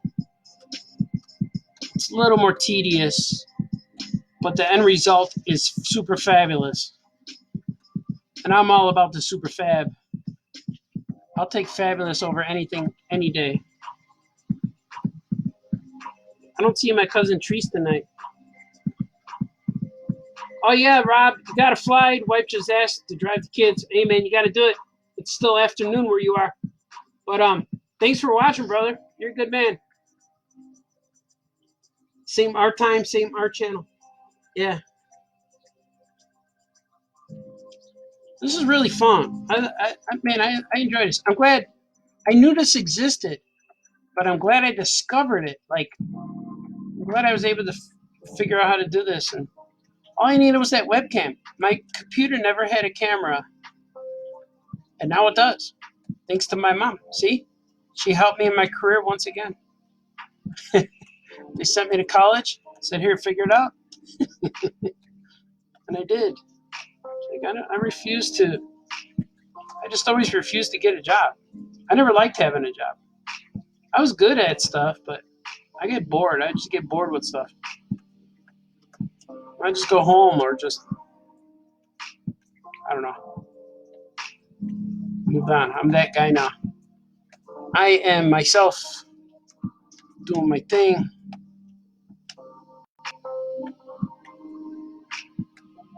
You guys like this stuff too. I have comics for sale on my website. If you guys dig it, I'll ship them to you because I don't think the post offices are closed. So if you want to buy comics, you could buy some from my website, artbaltazar.com. If you Google George Clooney, it might be harder to find me, but you'll still get there. But put artbaltazar.com, and I got a lot of books for sale. On my site, there's a shop. It's a shop button. Press the shop button. And you get in there on the action, and I'll send you some books. That always helps me, and it helps me get my books out there. The most important thing is I want my books in your house, and it helps. And also, of course, it helps me a little bit. I get some money, some income, because all my shows this year have been canceled, and I rely on the shows for cash because when I go to shows, I have actually cash in my pocket. When I don't go to shows, I don't have cash. So right now, I'm living a cashless society. So everything. I mean, I got money, but I got to use credit cards and ATM cards and things like that. Things of that nature. So I like having the cash because so far I don't know if Migo Meat is closed yet. It probably will be, but if it's not, I'm gonna show up with no money. I'm gonna show up with like $25. All right, guys, what can I buy for $25? But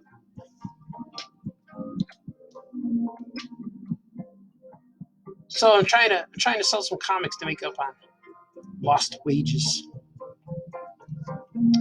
I guess no big deal, you know. Just trying to spread the love. If you guys dig what you're doing, dig what I'm doing here, you might like some comics. No mean, no mean, mean. My kids used to ask me that when they were little. No mean, Daddy? No mean? Like I do.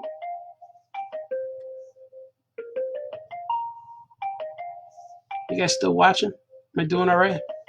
Okay, I'm gonna do this. Watch. Check this out. This layer is called Sky.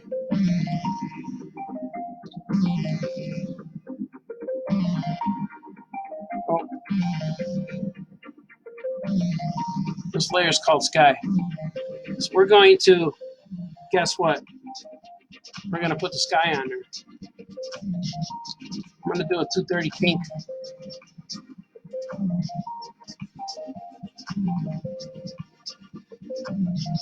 I gotta figure out what I did on the last one. Let me see. What did I do on the cover?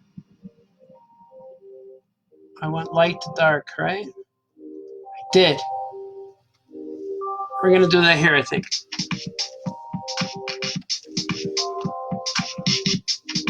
Look at that. I'm gonna make it more subtle. Like that, maybe. Yeah. Now,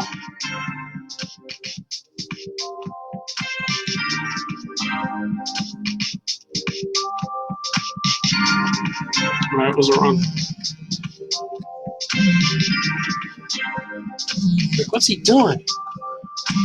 What's this master of the arts doing? Master of the mystic arts.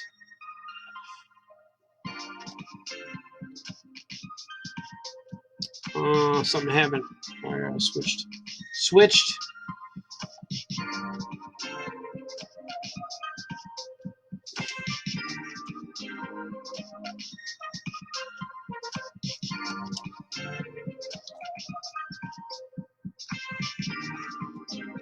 Look at me go.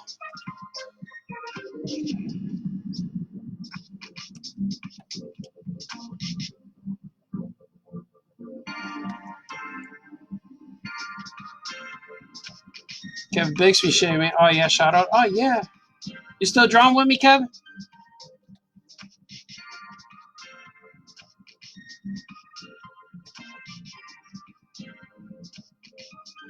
I gotta get closer. See, this is too much. Messing up, messing up.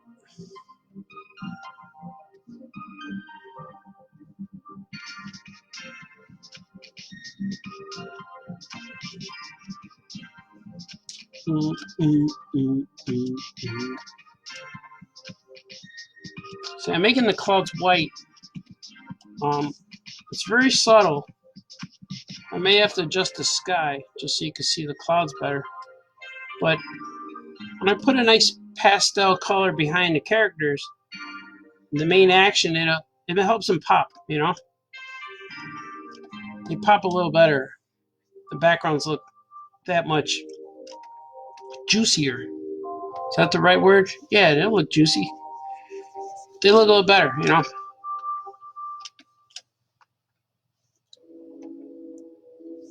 See, I could do like that. And if I take this and just go straight down, see if it works. Should. Boom. Let's see if this works. See if I left any holes. Boom! I did. All right. Let's remove the supers. There it is. I see the holes.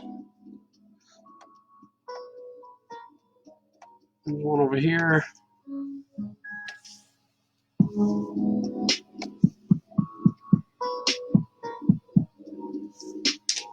Boom, boom, boom. Boom. Boom, boom, boom. Boom. Boom, boom, boom.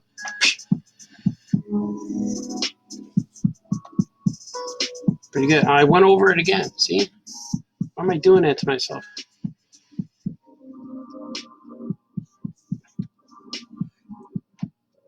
Now watch. Did it. Clouds. This layer's called clouds. Just like the sound cloud. See? It's pretty good, right? Now, I'm going to make this more bolder. Be bolder. Like Canelo would say, be bolder. There he goes. See, but I don't like it as much. There's something wrong. Something missing up there. I gotta check my script. Hold on. No, that's it. Yeah, that's it.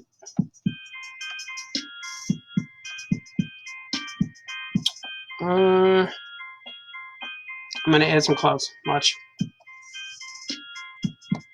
I'm gonna add some subtlety. Maybe lighter. Watch.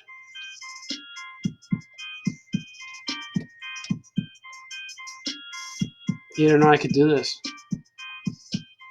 This is a famous cartoonist making decisions and choices. Yeah, call me back when you learn how to draw, Baltazar. I've been told that before. I don't think they said Baltazar, though. Something else, maybe.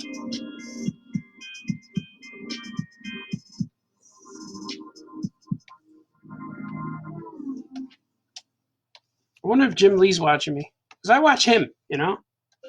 I watch him draw. I don't know if he's on Facebook. Oh, Kevin Bixby's drawing Ultraman tonight. That's cool, man. I know a lot of my artist friends telling me they like this because they're drawing along with me while I draw. And it's fun. I'm drawing anyway, but I decided, let me live stream it. And people seem to dig it. I had a lot of people asking me yesterday when I was going to go on again. And people are afraid they missed it. They're like, oh, I missed it. I said, no, I'll do another one. Don't worry. I'm not going away, baby. Let's see. See? Oh, it's a little bit more, a little bit too subtle. See what I'm doing? Like, I don't want them pure white because it's going to, see? It's going to take away from her. I want it to, it's going to take away from her and her cat. Streaky. I don't want it to be all streakified. See? That's pretty good, right? See?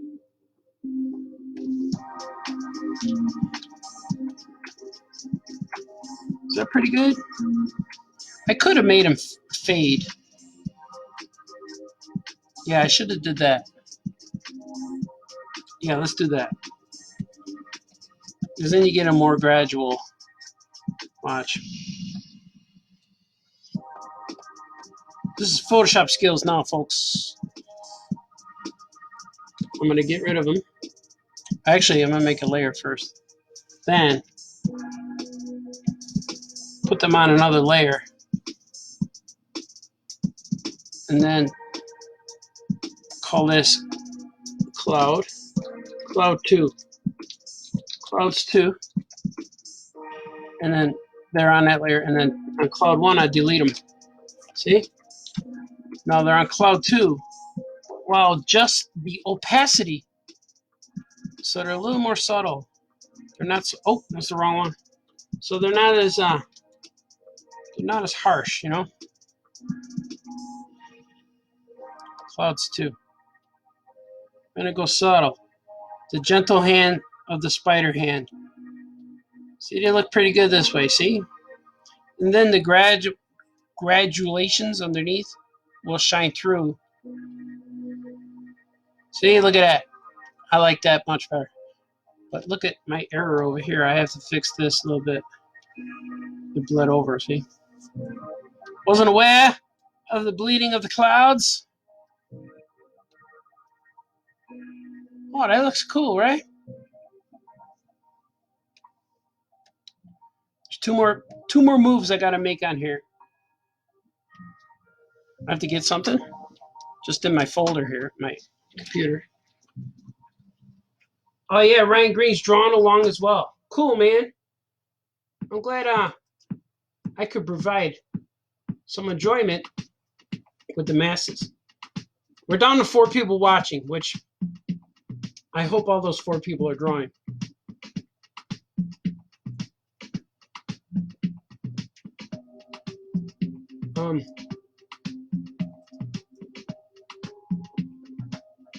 I have to find, I'm going to show you, I have to find the thing that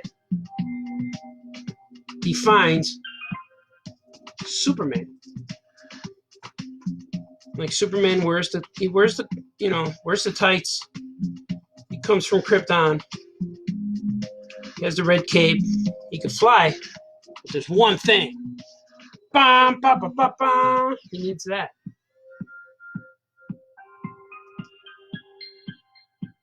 He needs it. Who are they gonna think he is?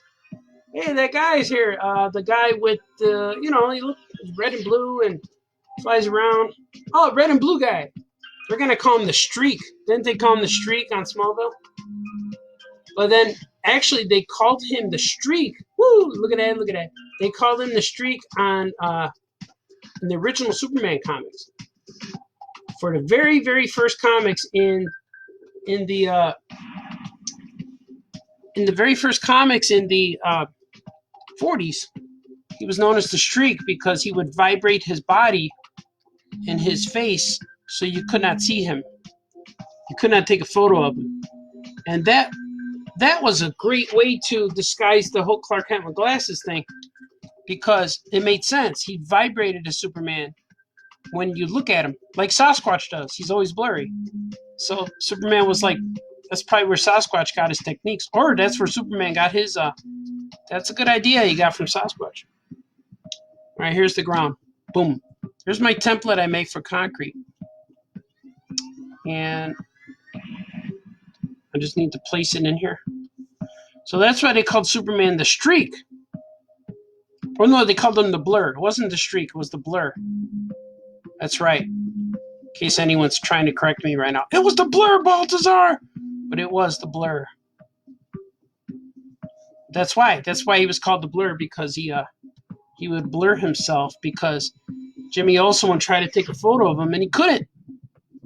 Olsen, get in here. I can't pay $100 for a picture of a blur. Parker, it's like that.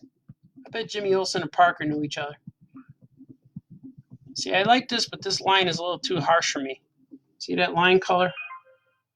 I'm going to soften it up by going lighter. Right there. Watch, this should be better. You're going to see, you're brilliant, super famous cartoonist. Look at it. See, it's just better looking. And what bothers me is that little peak right there. That little bit. So watch how I'm going to handle this. Ba-da-ba-ba. You guys are you're going to ruin it. Let's see how I can do this.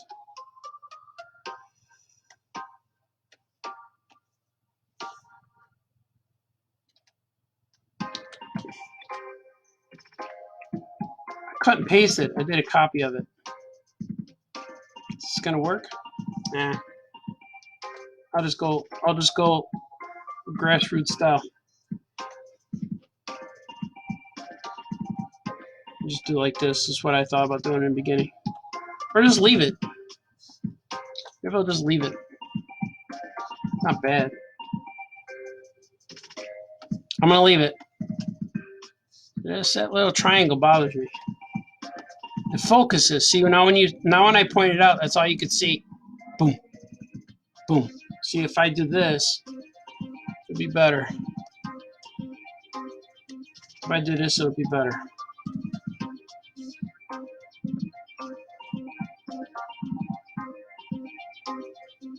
It'll be much better.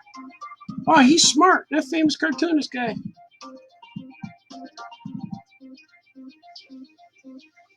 Yeah, it just will be better. See.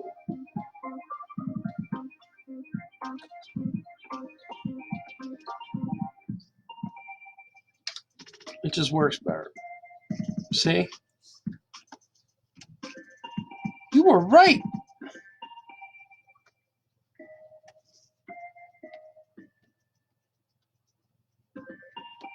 I didn't like it. It's an old reference. No, sir, I don't like it.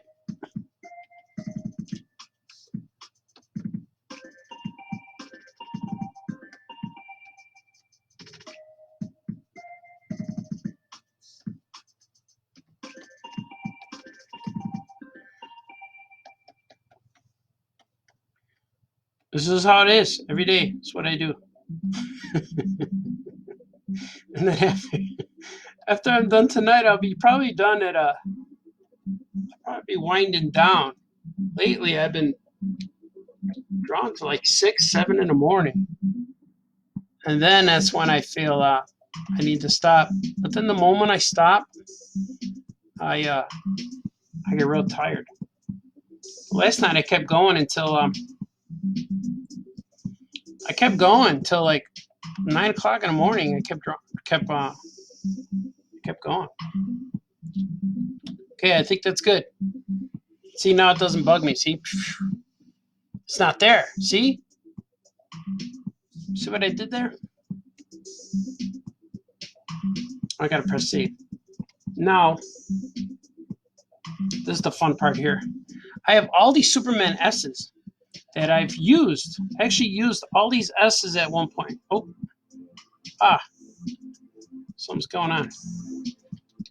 I used all these S's at one point. Here, I still gotta color that page. I'm not done yet. I just finished one page. I worked on all these. This is my Bizarro. It's Bizarro's S. That's Superman Family. This is he's in Superman Smallville, and Superpowers.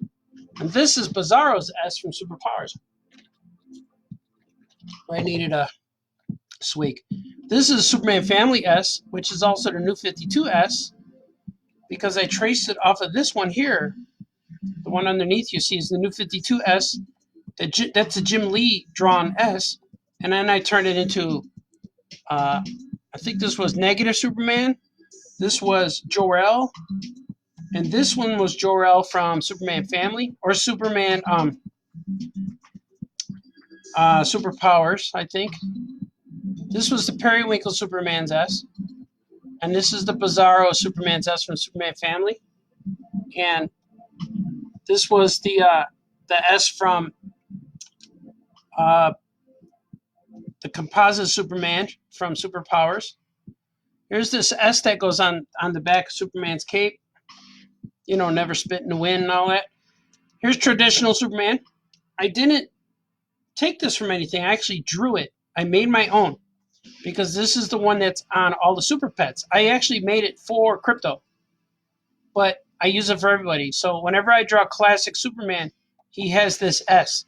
And the toys that they made have this S on the toys, which I'm very proud of. So my S is in Superman lore. It's based off of it's Superman. It's based off Christopher Reeve, but I added this on here. I made this thicker, and I added this just to make it's just what I remember it looked like. So I drew this without reference. And then, of course, I have the unknown Superman's S, which is a question mark. And then this little one here. This is General Zod's symbol. And I think that's all of them. Yeah. So I have a collection of Superman S's. and I actually made these. I drew them or outlined them. I made these, so I didn't have to borrow from anywhere. I just made my own, which now I'm going to see. I call this one classic, and if you look over here, they're all named something: Bizarro, Unknown, BVS, Jor-El, Zod, Negative Superman, Layer 1. I don't know what Layer 1 is. Oh, that was the Jim Lee. Jim Lee Superman. Superpowers Bizarro. Classic Cape. Classic. So I'm going to go with this one because I use this. Anytime I draw the classic Superman with the red shorts and all that, he gets this cape. And Supergirl also gets this cape. And let's see. Where is it? This one right here. And I put it in place. So you're going to see it on her, maybe a little bit on him. So here goes. Boom. Now, it's a little big, as you can see, but I'll size it to her. This is the most fun part, and this is the part that makes it real for me. When I'm drawing the characters, they all feel like they're all my characters. It just feels that way, like they're mine to do what I want with them. Until I put this on there, then I realize, wait, that's Supergirl. I'm actually drawing Supergirl. So I put a distort. It's called distort, and if you distort an image right when you bring it in, you could manipulate it real easily before you do anything else. But if you put rotate and scale, it's going to be difficult to get the perfect size you need. Because this one will keep it in proportion. See? I'm doing really cool. So that's pretty good right there. Bum, ba, bum, ba, but then I like to even these out. See, this is all messy. And I know she wouldn't do that. She wouldn't leave the house with her collar being messed up. So I'm going to fix that for her. Because Supergirl, she's like my girl too, you know? I've been working with her so long that she needs my love and respect, yeah. Just like my kids. Like all these characters, they've been with me, and it's really strange. Not strange. I don't know what the word is, but like when I see Super Pets in another coloring book or something that I didn't make, I'm like, oh, I wish I did that. Or I look at that and said, I would have did this or did that. Then I realize they don't belong to me. So, but I'm trying to perfect them. And every time I do these characters, they're I still think about that little kid in 5th grade. It's like, man, I wish I could draw superheroes one day, or Superman or Batman or the Hulk or Spider-Man or somebody. But I get to draw Batman and Superman. And the weird part of it is, like, normally when people say, oh, you're a comic book artist, what do you draw? And I'll say, oh, I draw Patrick the Wolf Boy. And they'll be like, oh, I don't know what that is. I'll say, oh, I draw the Crybaby Adventures. And they're like, oh, we don't know what that is. But then I'll say, oh, I draw Superman. And they're like, no way. I'm like, yeah, yes way. So it's kind of fun. I'm going to tell you another story. You ready? All you 4 people listening? If you want to hear it, or should I wait for more people? Tell it now.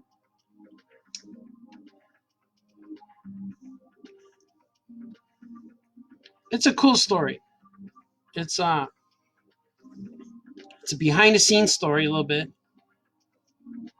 but it involves the DC characters. It's a very, very, very fun story.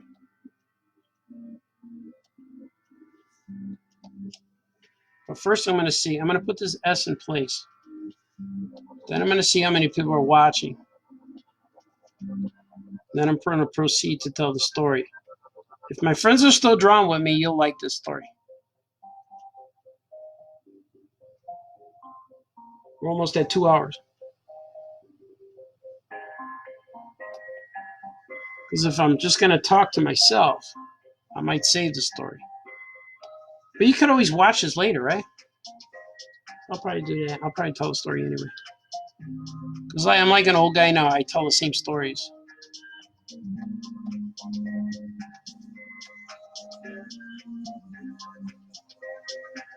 But I am going into the night. And people who have kids probably... they probably left and they're going to come back. You're still talking? Okay, see, so I put the I put the S's on them. Now I'm going to put them all on the same level. I'm going to make them part of the supers.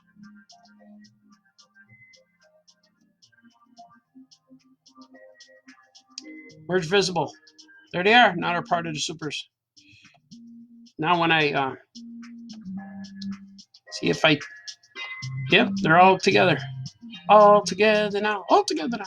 All right, see? That's it. This page is finished. I had 3 pages to go. This page is finished. This was the one that needed the most work, though, I think. Save.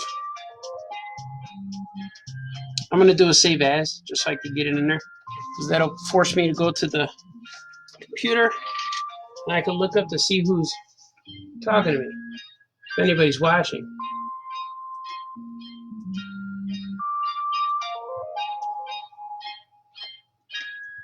Let's see. I have 4 people. Let me see if I refresh it. Come on, give me 5. 9! All right, I'm going to tell my story.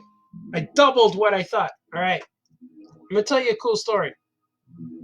It involves DC Comics. It involves DC Comics, and it's just fun. So, every year at New York Comic Con, not this last year, maybe 3 years before, I get invited to what's called a writing, what do you call it? Masterclass. The writing masterclass. So it's really cool. And it's all DC comic professionals, all the writers. And there's a lot of, you have to get invited. So it's really fun to get invited to it. And because if you're working on their characters, it's beneficial to go to this class so you can hear other artists, like other writers, like Grant Morrison was there, and Brian Michael Bendis was there, and Jim Lee, and Dan DiDio, and all these people are just talking about the proper way to write their characters, to discuss what to do, what they do, what they wouldn't do. Like Superman does everything super, so you exaggerate what he does because he's super. He's not normal. He's like, and Superman is he's so not normal that he's really strong. He's super smart, and anything he does would have a super sense of humor. So I approach him as like, he knows how strong he is, so he does stuff normally. Like if he's gonna throw away the trash, he's not gonna be aware that he's using his powers. He's just gonna do it because he could lift up something with one finger. He's gonna move the couch with one finger. He's not gonna pretend that he doesn't have these powers. And if he walks Crypto, he's gonna walk him into outer space. Crypto has to go use the bathroom. He's gonna take him somewhere. He doesn't have to take him to a park. He could take him somewhere. He could go to light speeds, take him to go pee on Jupiter, you know? So it was funny because I'm listening to all of the right ways to, I'm just listening to the artists and writers talking about stuff, and it's just fascinating. It's really cool. It's like that Lipton class where that guy was talking on the artist thing with Robin Williams is talking to all the students. It's exactly like that, but with famous writers and DC guys. So we listened to all of the writers say their thing. It was really cool because we go in there in the morning, and then we go in there, then we listen for an hour or two, and then we take a break, and then we go back in and listen to another hour or two of them talking. So the coolest part about it is like after the first hour, we took a break, go have more coffee and pastries and things. So the break room is it's like lounge tables. Like you stand up by the table, and they encourage people to gather and hang out. So I happened to be standing there. I was by myself, just got my little finger sandwich and my cup of coffee, and I'm sitting there. I was standing there at a little table, and then a woman joins me, and I think it was her daughter, young lady. And so they sat there, and we just started talking. And then Neil Adams sat in a chair looking at us, and I think the ladies were with him, either his wife or his daughter or something. And so he looked at me and said, he recognized me from conventions, you know. At one point, me and my buddies helped him set up his booth. So he knows he met me, or he knows he recognizes me. But he said to me, he goes, "What are you doing here?" That's what he said. And I said, "I got invited, sir." And he says, "Well, why? What do you do for DC Comics?" And I said, "Well, I draw all their kids' books. I do comics for the kids, and I do a lot of their storybooks for the kids." And he goes, "Oh yeah?" He goes, "What characters do you work on?" And I said, "All of them." He went, "What do you mean all of them?" I said, "All of them." He goes, "Oh yeah?" I go, "Yep." And he said, "So did you work on Superman?" I said, "Yes, sir." He said, "Did you work on Batman?" I said, "Yes, sir." "Green Lantern?" "Yep."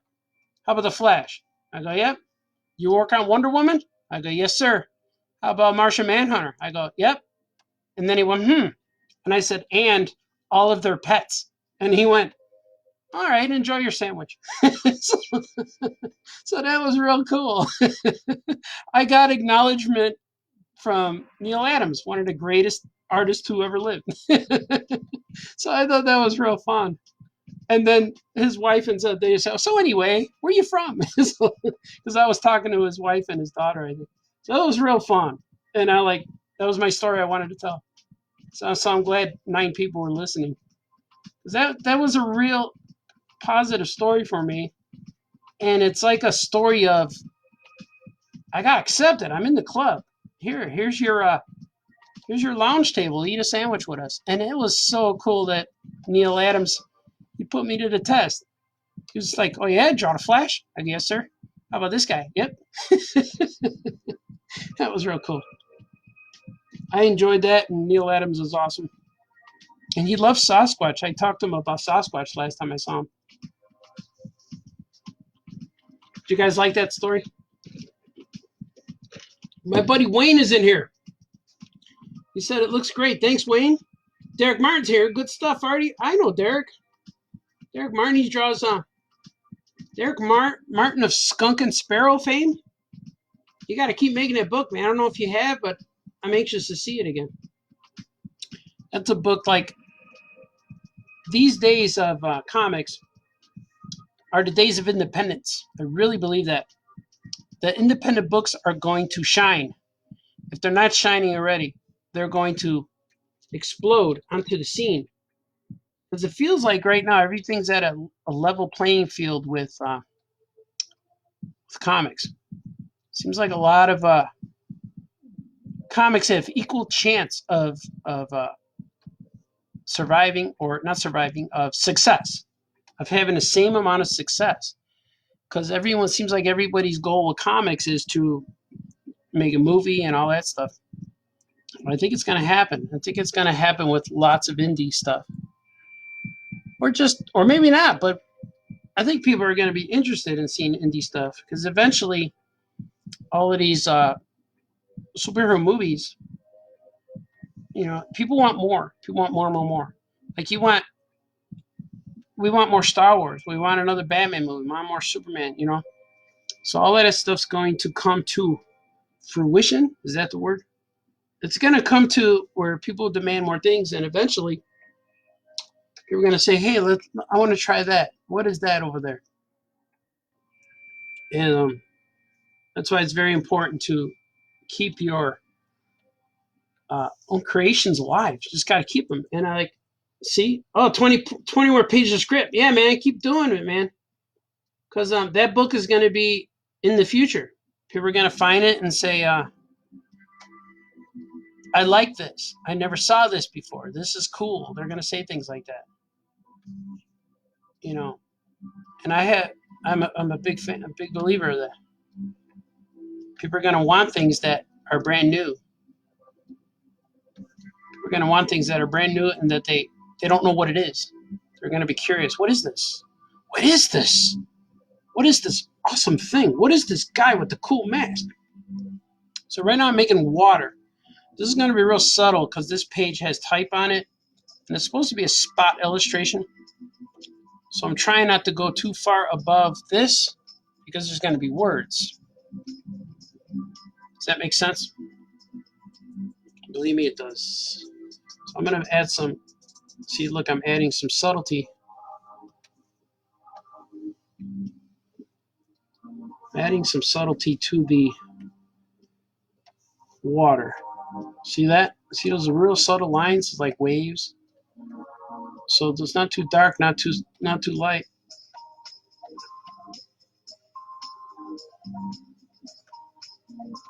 I really believe that cartoonists are very important people. And cartoonists think different than any other artist. You always have something in your brain that you got to get out. And nobody gets it. People get it, but you have to explain it differently to non-cartoonist people. But people who are cartoonists, you tell them what you're doing, and we get it. You show another cartoonist your drawing, and we get it. It's like, yeah, man, I'm there with you. You know, it's just, it's how it is. We got our backs like a brotherhood. And cartooning is in your blood. It's in your veins. It's not anything you have to think about. It's something that you already know you have to do. Like, I need to draw. I can't wait to get home so I can draw. No matter where you are. You're in a restaurant with your family. I can't wait to get home. I want to draw on the couch. You know, it's what happens. It's just how it is. It's in your DNA.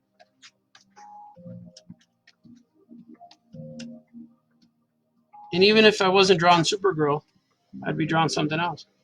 But these are high demand. So there she is. This page is finished. That's cool, right? Yeah, man, Bixby. Got to get ahead of the revolution. Yeah, man, put out more mystery, man. Keep doing it. Hey, Trees. It's all right. You're not late. You could always rewind. You could watch it from now and then. After we're done, watch it again. I've been drawing for like 2 hours. Yeah, Derek. Pedro would be proud. Man, I'm so proud of him. Man, I think about that guy now and then, you know. I think about because I'm drawing my superheroes that I made in high school. I'm drawing them now as comics. And I want to show you. I'm gonna go over here. The guys I made called when I was in high school. I made characters called. The comic was called The Images of Art, and when I drew these guys, I made them in high school, and it was just really fun. And I'm bringing them back as a book called Powers in Action. And I'm gonna show you what they are right now. Like I did with Cray Babies yesterday, I showed you like a PDF. I'm gonna show you a PDF of Powers in Action #1. So what happened was I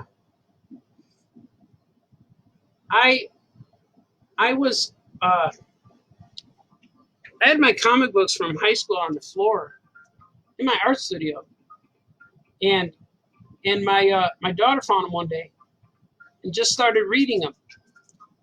And she said, "Dad, what is this?" And I said, "Well, those are my comic books that I made in high school." And she said, "When did you make these?" I said, "Well, when I was a kid." And she said, "It says 1986 on them."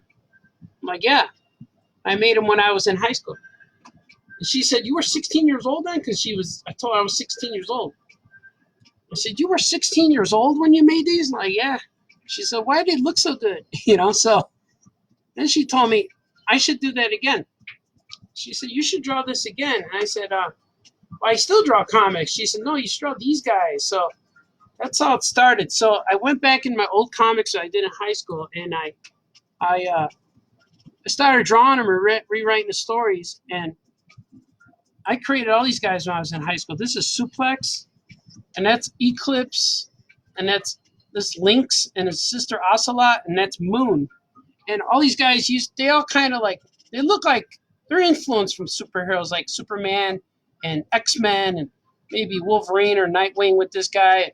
They're all influenced by somebody, but this was all what I was reading. I was 16 years old reading this stuff in high school, and I thought it was real fun. So I started making my own superheroes again, and the books are coming out with Action Lab. So here's the first issue. I'm retelling the books that I had, and these are out in the market right now. They're out in comic shops. And Volume 1 trade paperback is out. And these are cool. There's Lynx and Ocelot running around, and I got Comics logo on everything because they're publishing for me, but I'm kind of like, I guess I'm like a studio within Action Lab. But I'm doing all the stuff, and there's the first appearance of all my characters. Look, they're looking at the bad guy. The bad guy's a bunny rabbit. He's a crook, stealing things. They fight. He hits him with a big shoe. Out of my way, cat boy. But this is our stuff I had since high school. And it was cool to go back and redesign some of the characters. I didn't have this character Ocelot in high school. She's a new one. And I added her. I made her Lynx's sister because there's going to be a story later. And I have 24 issues planned for this. This is issue 1. But I have 24 issues planned. And I just finished up the first story arc. And it's going to be 6 trade paperbacks altogether. And number 1 trade paperback just came out, I think in February. So we're Suplex, the reveal of the hero. He says, "What are you doing?" It's so embarrassing because they caught him. He goes, "Come on, we're going to be late for our meeting." And then they go, and here's the team reveal. But I have 6 volumes planned for this, and I'm going to start the next one in June when I'm all done with this, and hopefully I can finish it really quickly because I've been on a crazy pace to finish comics really fast. And enough. And so I can't wait to finish this. This is going to be fun. There they are. It's the team springing into action.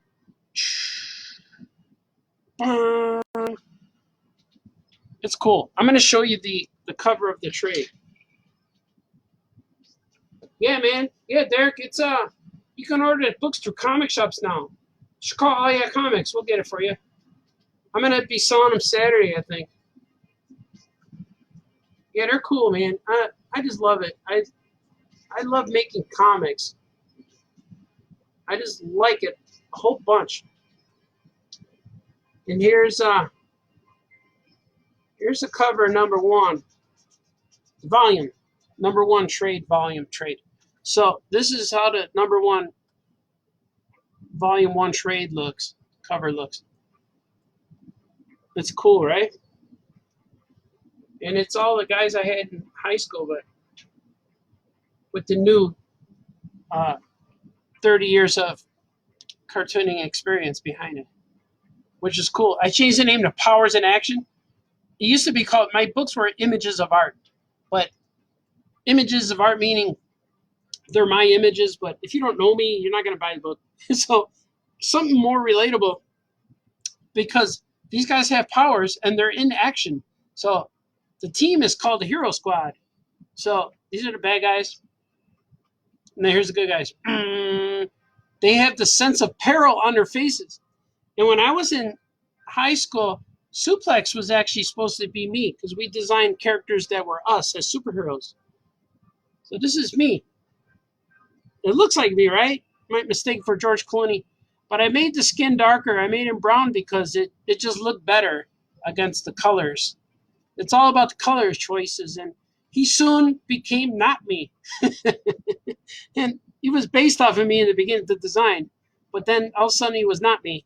So now his name is Suplex, which is cool. That's a wrestling move, but his name is kind of like an amalgam of Superman and Lex Luthor, Suplex. So it's kind of cool. Suplex. This is Moon. He gets his powers from the moon. He's connected to the moon. And you find out in Volume 1 how he's connected to the moon. So he has shadow powers. He can control shadows. And Lynx and Ocelot are brother. He's 23. She's 13. He's her guardian now, but we don't know why. But the parents have disappeared at one point. And this is Eclipse. She has the powers of light. She can control light, spectrum and stuff. So we're going to find out, and she's really fast, and she can shoot light and blind you. And this is enormous. He's my Incredible Hulk character. He's an alien, He's a big guy. He's grumpy, and it's cool. It's just really fun. And he hates cats, so he hates these two. But then he becomes her. He kind of takes a liking to her, like a fondness of like a little sister. But it's fun. Man, I can't wait to do the next book. This one's called Volume 1, Introducing the Hero Squadron. And the second volume is called The Cosmic Adventures. And you're going to see the Hero Squadron in space. So the team, what I like about the team dynamic is they change all the time. He changes, she joins another team. Like, they don't join another team, they expand their team, which is cool. Like, in my universe, there's one superhero team called the Hero Squadron. If you're not on the team, then you're not on any team if you're not on Hero Squadron. So if you're join a team, your team is Hero Squadron, and it's like a fraction, and space guys and stuff like that. It's cool. All right, this one's done. I got one more page. And when I do these streams, I like to complete a page, while I'm doing it, to give you a sense of completion while you're watching. Yeah. Derek says, okay. I think it's because I said we could get them at All Yeah Comics, or I have them too, and they'll be on my website. Okay, you can find them. They're out there. Or you could contact Action Lab. They have them too. But yeah, man, it's fun stuff. I just love making comics. I have to. This is all I know how to do. The day I can't make comics is the day I don't know what to do with myself. Like, when I was sick, I came home sick from the hospital. Or I went to the hospital, but I came home and I was still sore. And my wife said to me that the weirdest thing about me was that I didn't draw for a week and a half, and she thought, oh no, they ruined them, But then I would have my sketchbook near me, but I wouldn't draw in it. And she said that was so weird because I always have my sketchbook with me, unless I'm sick, I guess. It's still there, but I'm just not drawing in it. But I draw in it every day. It's right here. I'm going to show it to you. It's right here. This is my sketchbook. I got Migo stickers. I got more stickers. But I was drawing at the kitchen table today a little bit, writing stuff. So eventually I'll take all this stuff and put it in here. So here's some Powers in Action #2 stuff. But I'll put it in my computer. But once I finish these deadlines, man, I'll be done according to my plan. I'll be done by the end of May with lots of things. And then I'm going to start new stuff. Powers in Action is one of the things I'm going to start again. See, I thought flipping this would be better. No, I don't like it. No, sir, I don't like it. I'm going to go back.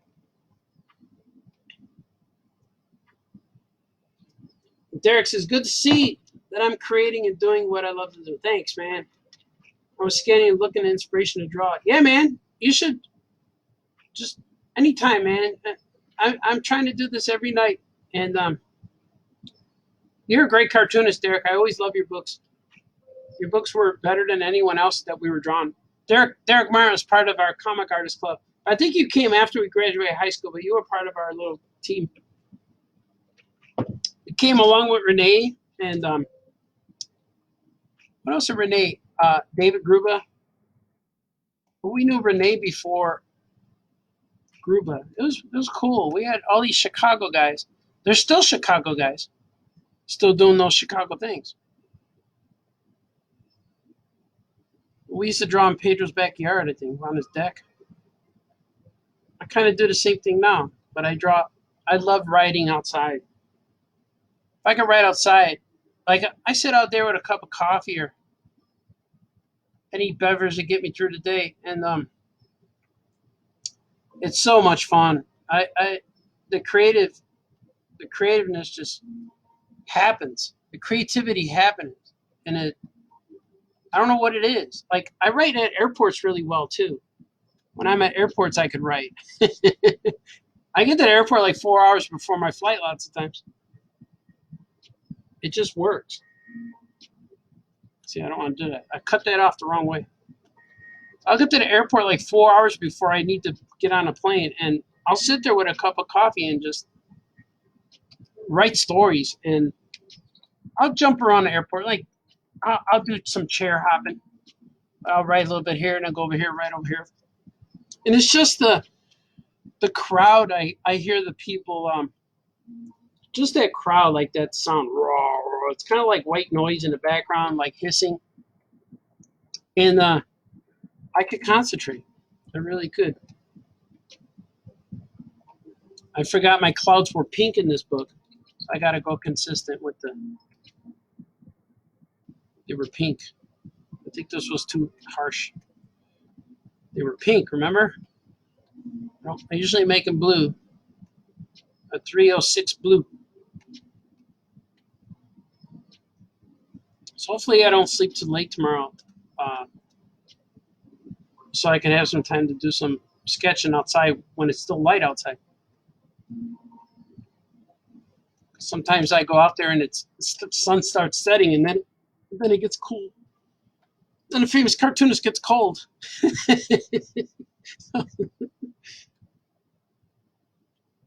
That could be another episode. Famous cartoonist gets cold. I think I might do is I'm gonna do this Facebook because people dig it. I might do a YouTube one where I'm drawn in the dark. I don't know. Or should I keep it here? You guys like it here, or should I go to YouTube? If I went to YouTube, would people watch? Or should I just stick here, keep it? I got more followers on Facebook than I do on YouTube. So it kind of makes more sense, you know? I don't know if that looks good.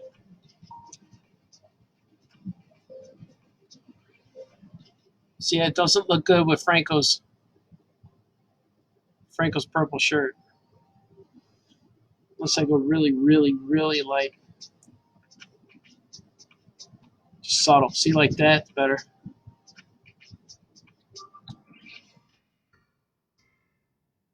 Yeah, maybe like that, right? Or I could change the shirt color.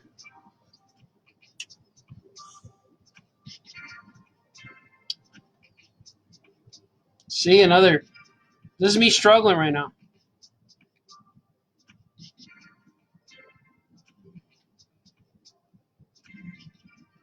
See, that looks better. See, it pops that out a little bit more.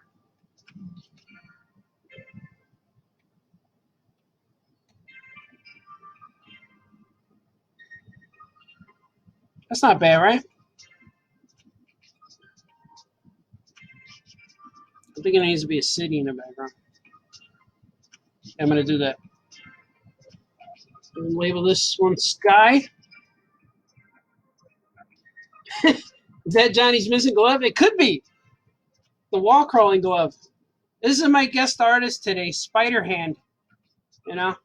And he looks like he's naked, see? This is a naked Spider Hand. Looks good, thanks, cuz. My cousin Tree's up there. Everybody say, hey, sugar. Say hi to Trees. Hey, sugar. Don't tell anybody, but she's my favorite cousin. We used to get in a lot of trouble when we were younger. She knows more about me than anybody else, I think. It's good stuff and bad stuff and stuff that just belongs to her. So that's good. Just she knew that guy who challenged his gym coach. Of course she did. She's my cousin. We're the same age, so we knew each other since we're babies, of course. She knows that guy. Like, who was? I told this story, Treese, of when I was in high school and I got my gym coach a little upset and he challenged me to a fight, me and my buddy. So go ahead and rewind it. I don't want to say it again because it felt like it was a little bit. I was courageous. I was walking up to the line, but I didn't step over it. I like to do that though. I like to get people nervous. Because this is I am an all age comic guy, you know. There we go. See, look at that. I popped it out a little more. See? See, it's coming together. Come together right now. I I don't need to finish songs. You know where I'm going. See, I didn't like how that came out.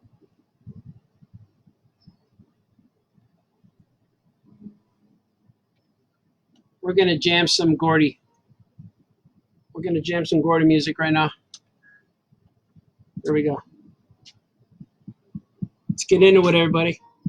It's that time of night. We're at the 2 hours and 30-minute mark.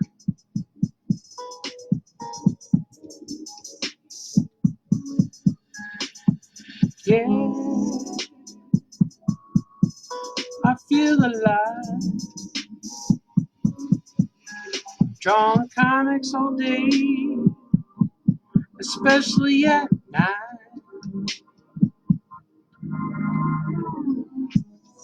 Join me tonight. We're in Spider-Man glove. Famous cartoonist is drawing all night. Put your hands in the air now, Famous cartoonist. Famous cartoonist. Famous cartoonist. Yeah, yeah, yeah. To the beat now.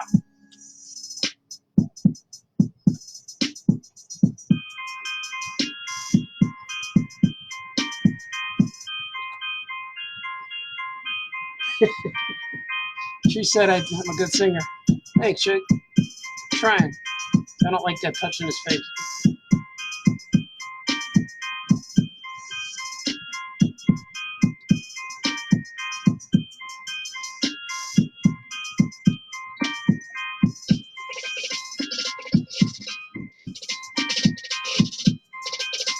Drum solo. Yeah, I'm doing comics. Yeah, I'm drawing all night. Yeah, I'm making crypto pages next, but you can't see them quite yet. You can't see them quite yet. Thank you. Thank you very much.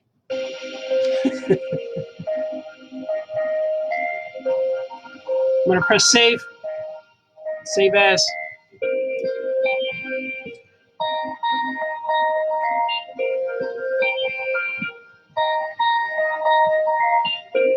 Saved it. Ooh, I see an Ultraman. That's gonna be part of the show right now.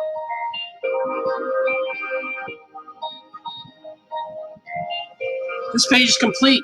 I finished my deadline today. The 3 pages I needed to finish are done. Now,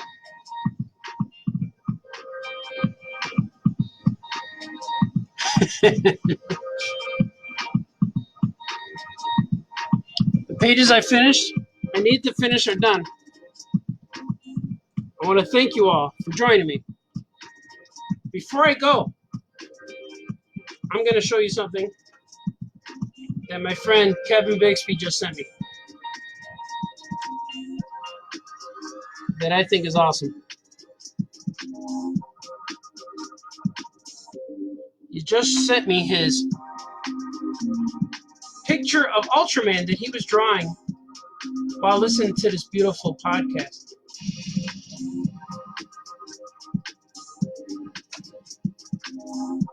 This beautiful live feed of Famous Cartoonist Draws Things. Isn't it cool? See, Kevin's awesome. I love this. I love this, sir. I love that all this design. You are very talented, and anytime you want to draw on all your comics, you could. You have permission. Draw some Action Cat stuff. I'm going back I'm going to be publishing digital first, and then we're going to work on something. See how to get it into the masses on paper and to people's hands. That's Kevin Bixby. He's my brother. Remember, George Clooney loves you. Thank you for sticking with me and hanging out.